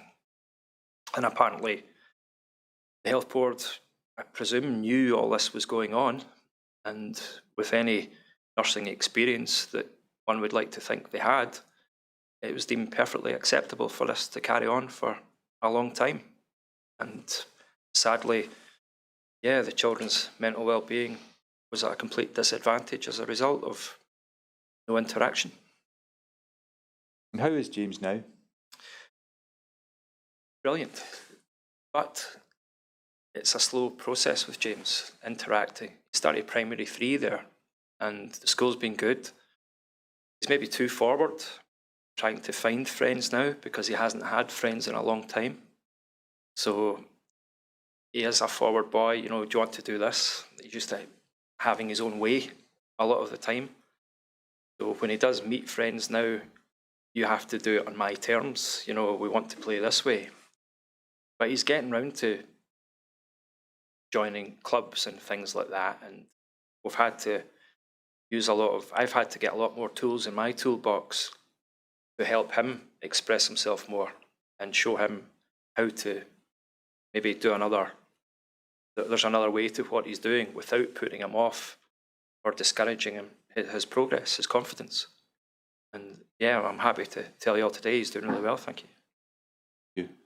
Now, it is in fact now you I want to move on and have you answer some questions on, in particular, the impacts of all of this on you. I mean, it goes without saying, Mr. Campbell, that as a parent, the dad, you must have been very concerned about your son, about his health, about what the future held, about the impact of the treatment. What additional concerns do you think you had, and what additional impacts do you think you had as a result of some of the problems with the hospital that you've been describing? When we first heard the rare, aggressive cancer, like the other parents, you just think, that's it.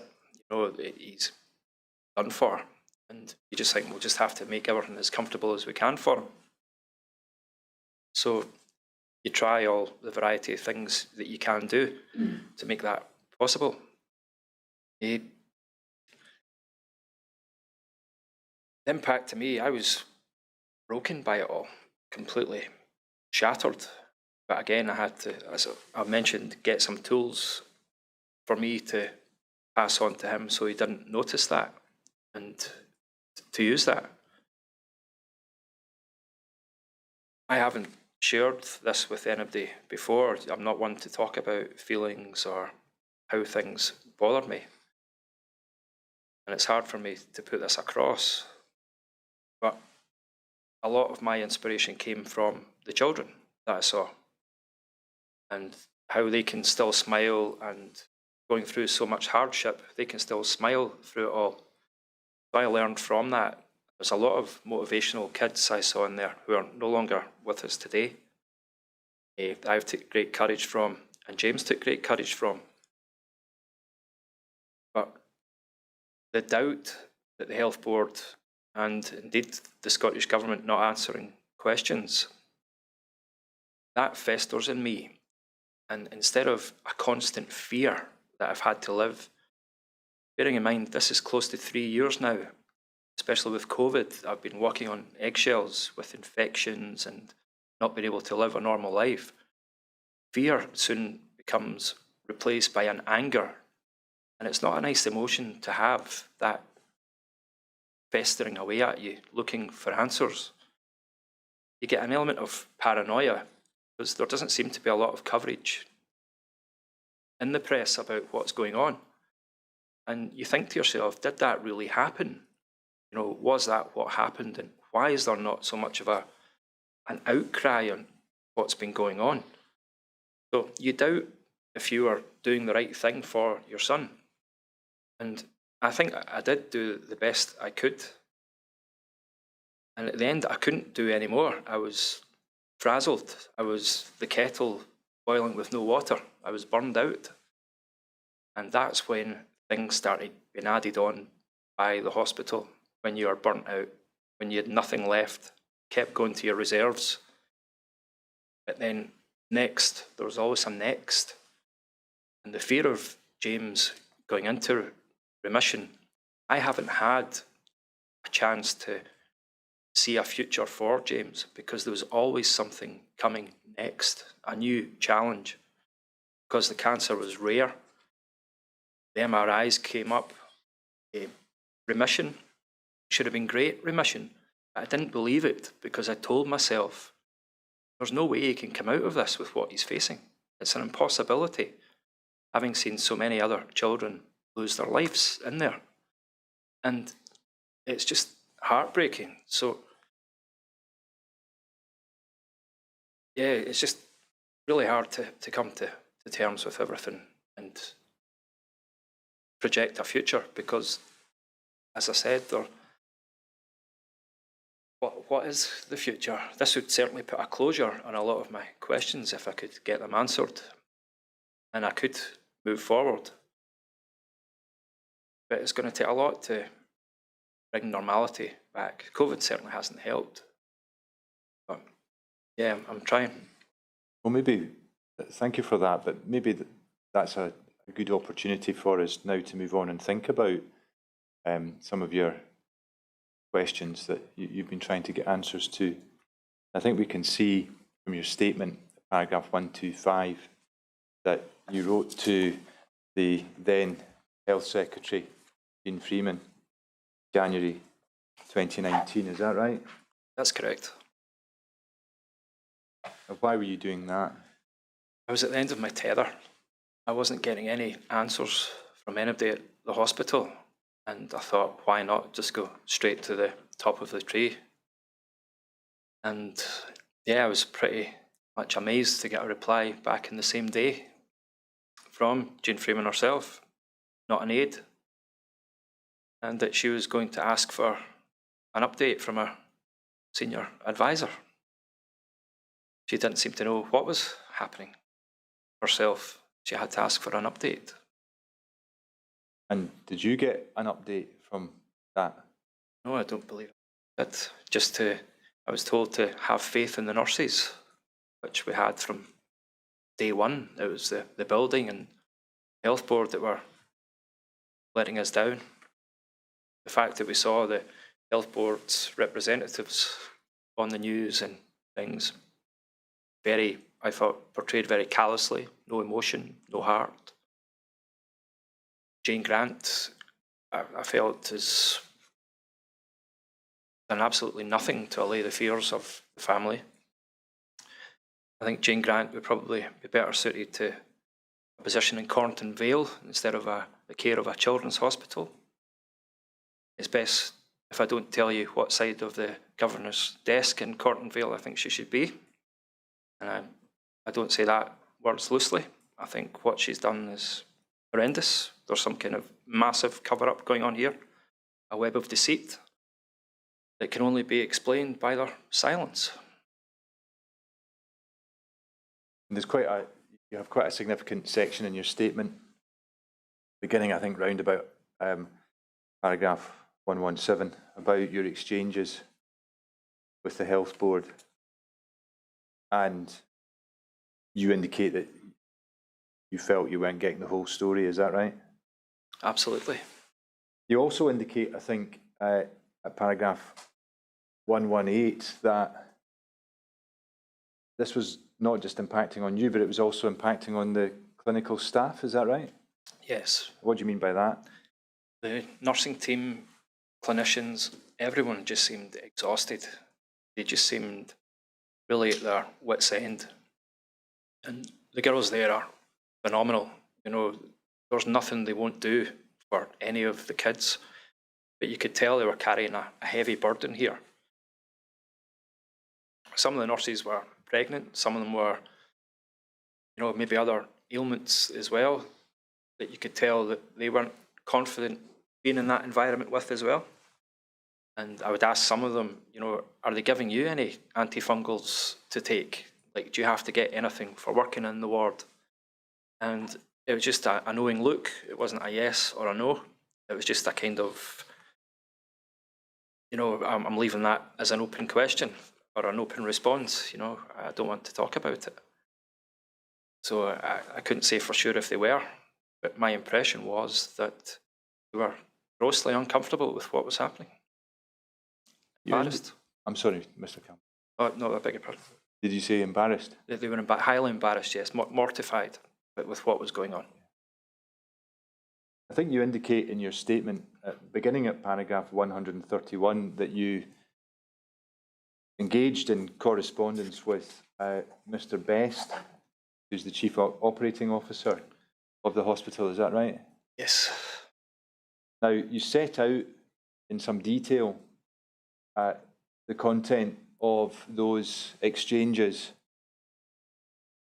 and also an exchange with Jane Grant, whom you've just mentioned, between paragraphs 131 and 135.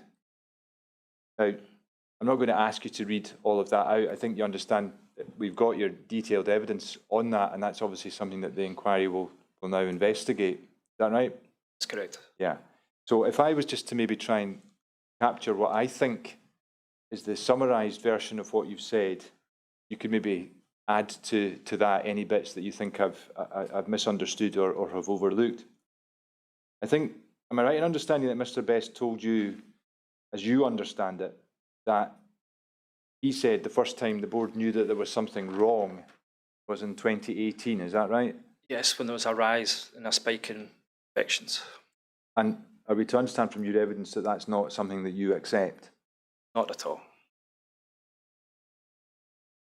And I think you also indicate that Mr. Best advised you that James had not had a hospital-acquired infection, is that right?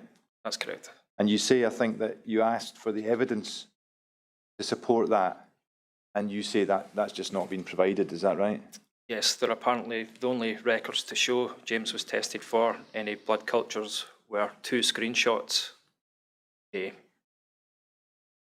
from Dr. Margaret Maguire to show that he was tested twice. I asked for the frequency and could they explain what the frequency was? When did they change their mind that there would be a change of testing? Because I believe the dynamics of the bacteria was changing every week.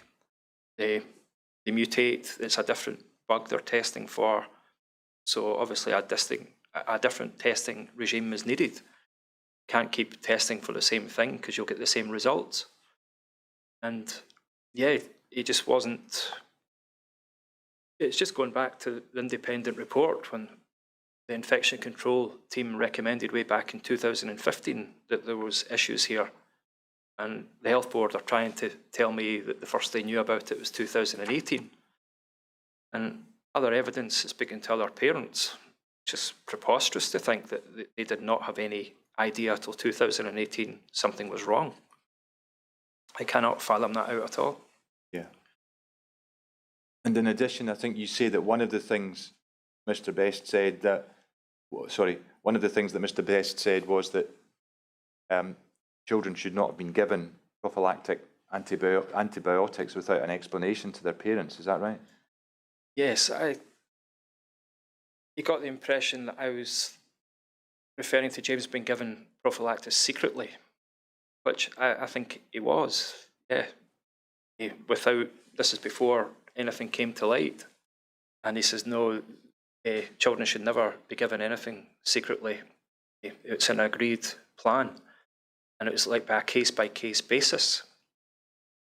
That I find very bizarre as well on a case-by-case basis. I found that very strange. Yeah, especially after the whistleblower evidence too, going back to 2017, you know, these are senior clinicians and people in responsible positions in the healthcare environment. So for the chief operating officer to tell me that he had no idea up until 2018, it's not only insulting, it's offensive. Now, is there anything else you want to say about that correspondence, or do you think this summary that you've just provided, together with what we've got in your statement, probably captures the essence of your evidence? Is that right? I think it captures that, yes, quite clearly. Thanks. Okay. I want to just go on and notice some other aspects of communication, which will also be aspects of the future work of the inquiry. You mentioned the role of Professor White, and he was given a role as a kind of a conduit between the patients and the hospital, is that right? Yes. And I think your position is you didn't find that a particularly useful aspect of things. Is that fair? That's fair. The oversight board, I think, is something that you had some knowledge of, and your position is you did find that quite useful. Is that right? Well, the strange thing was that I was included in the oversight meetings and correspondence, but then James was not apparently included in the oversight because he did not acquire what they said was a certain hospital-acquired infection. I was still included in the whole framework, which I thought was strange. Well, if we just pause there, and it's my fault for not introducing these things properly. There was an oversight board set up in relation to a review of the hospital and the health board overall. Is that right? I beg your pardon. Yes, Yeah. that's my mistake. And no, it's my mistake. And there was also something called the case note review, which was given particular terms of reference to look at particular infections. Is that right? Yes. Yeah. And James wasn't part of that. Yeah. Yes, and I felt he should have been. And I think you also mentioned at one stage that in the context of these discussions, and I think in particular the work of the oversight board, you say that there was a dad of one of the patients became prominently involved but really as a spokesperson representative on behalf of the views of all of the other patients and families. Is that right? Yes, I think the board were a bit surprised when someone with knowledge of terms of reference and that was going to dictate how they were going to represent the families accurately. They thought they would come in and talk down to people, which, in my opinion, that's what they've done from the get-go, is we'll dictate the terms of reference in all these inquiries. You'll just take what we say as fact, be on your way. Whereas now one of the dads stood up to them, and yeah, I think they found out they had a bit of a challenge on their hands then. And so did you find the role that he took on as one that was quite helpful to you? Absolutely, yes, essential.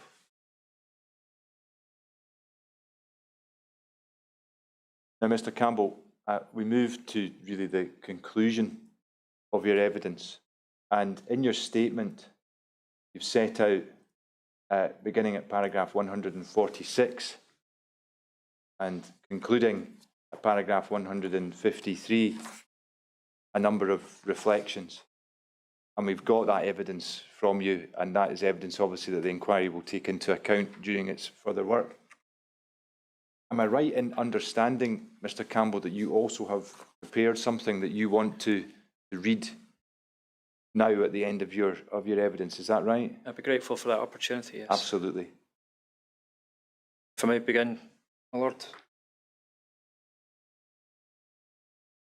I would like to thank James's medical team, especially Dr. Sastry, his consultant. I'm so grateful to him for giving us the scan on the 19th of August 2018. We were told if we were to wait another 2 weeks, then the tumour would have been all through his eyes and nose, and that would have been him. He saved my son. He's a god in my eyes, and he can't do any wrong. I trust him with everything. I had a really good relationship with James's doctors. We were fortunate enough that ours were good.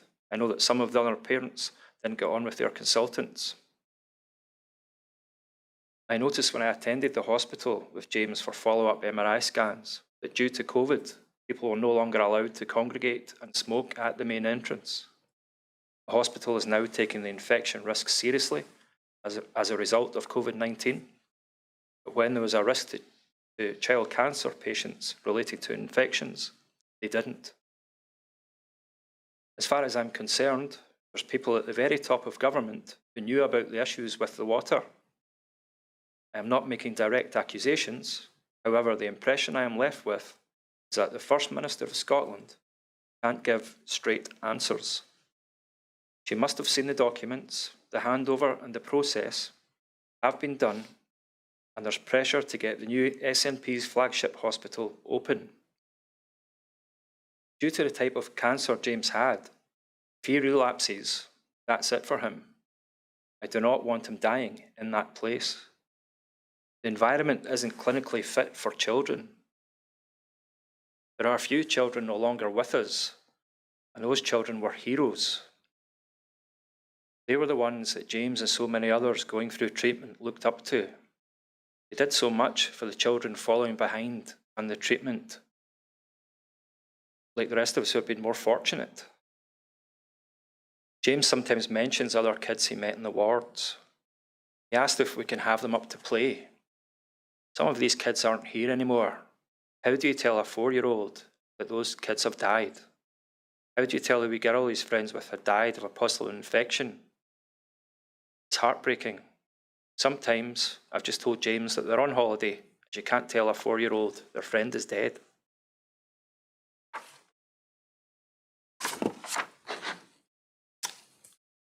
Glasgow's flagship hospital, our children were given cocktails of strong drugs to prevent them from dying. By this, I don't mean what was agreed by the parents for their children's treatment plan to fight these life-threatening cancers. I mean the incredibly powerful antifungal medicine they had pumped into them to save their wee lives from the dangers of the building that was allegedly protecting them. Like posaconazole, which was given to my son, this, I believe, is still being trialled on its side and long-term effects, and is actually recommended for use in much older patients. Abhorrent. Any rumour that is left to circulate freely without reproach has the ability to have dire consequences for the people involved.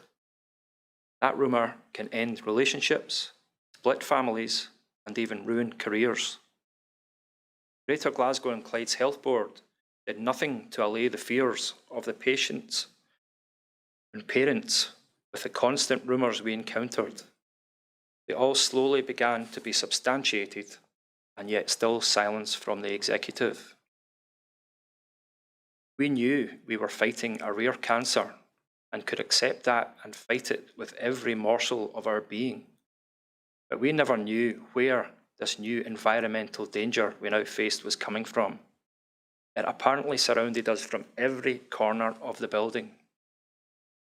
Danger, more fear, more heightened anxiety. The very air we were breathing in these wards was deemed dubious due to poor ventilation and issues so vast that it required industrial machines and filters in every room and even along every few steps we went. Does anyone understand how much fear that creates? That feeling of total helplessness, knowing there is nowhere else to go. Basic needs of a human being are said to be food, water, air, and shelter. Each of these things were not afforded to the country's most vulnerable children in that hospital. The food, very little nutritionally beneficial available. The water, washing our children by pouring a bottle of Highland Spring on them. The air, questionable as industrial HEPA filter machines at every few steps. Our shelter, the rooms were closed and condemned. Then the adult hospital was closed to new admittance due to more dangers. To be given a fair chance of fighting cancer, you need a fortress.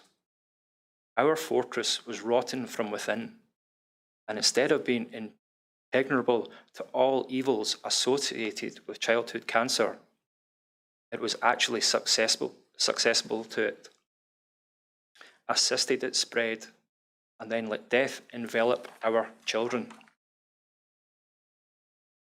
People would ask how James was doing and comment, he was in the best place.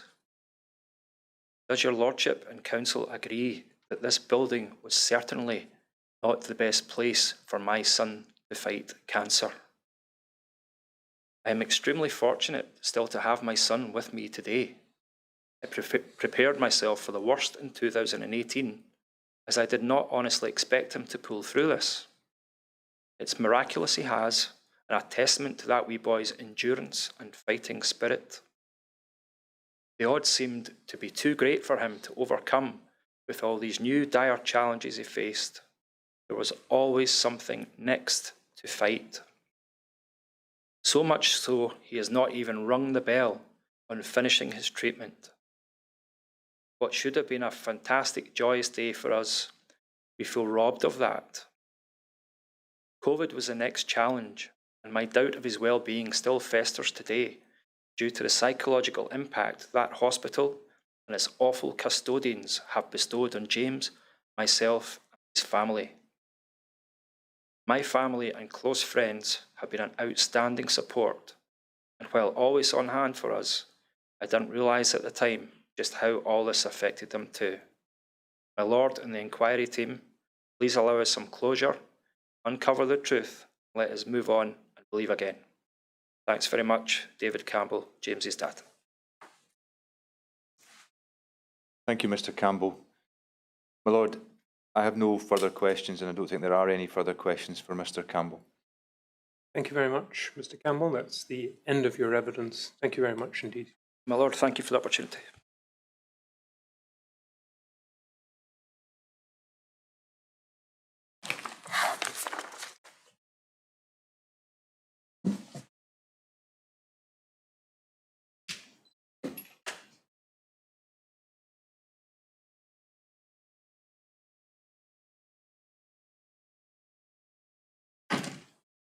Now, in introducing this morning, you said this was the only witness today. So, you're appropriate to adjourn now and sit again on Monday? I think so, my Lord. We have 2 witnesses in person on Monday. Well, we will adjourn until Monday at 10 o'clock. Have a good weekend.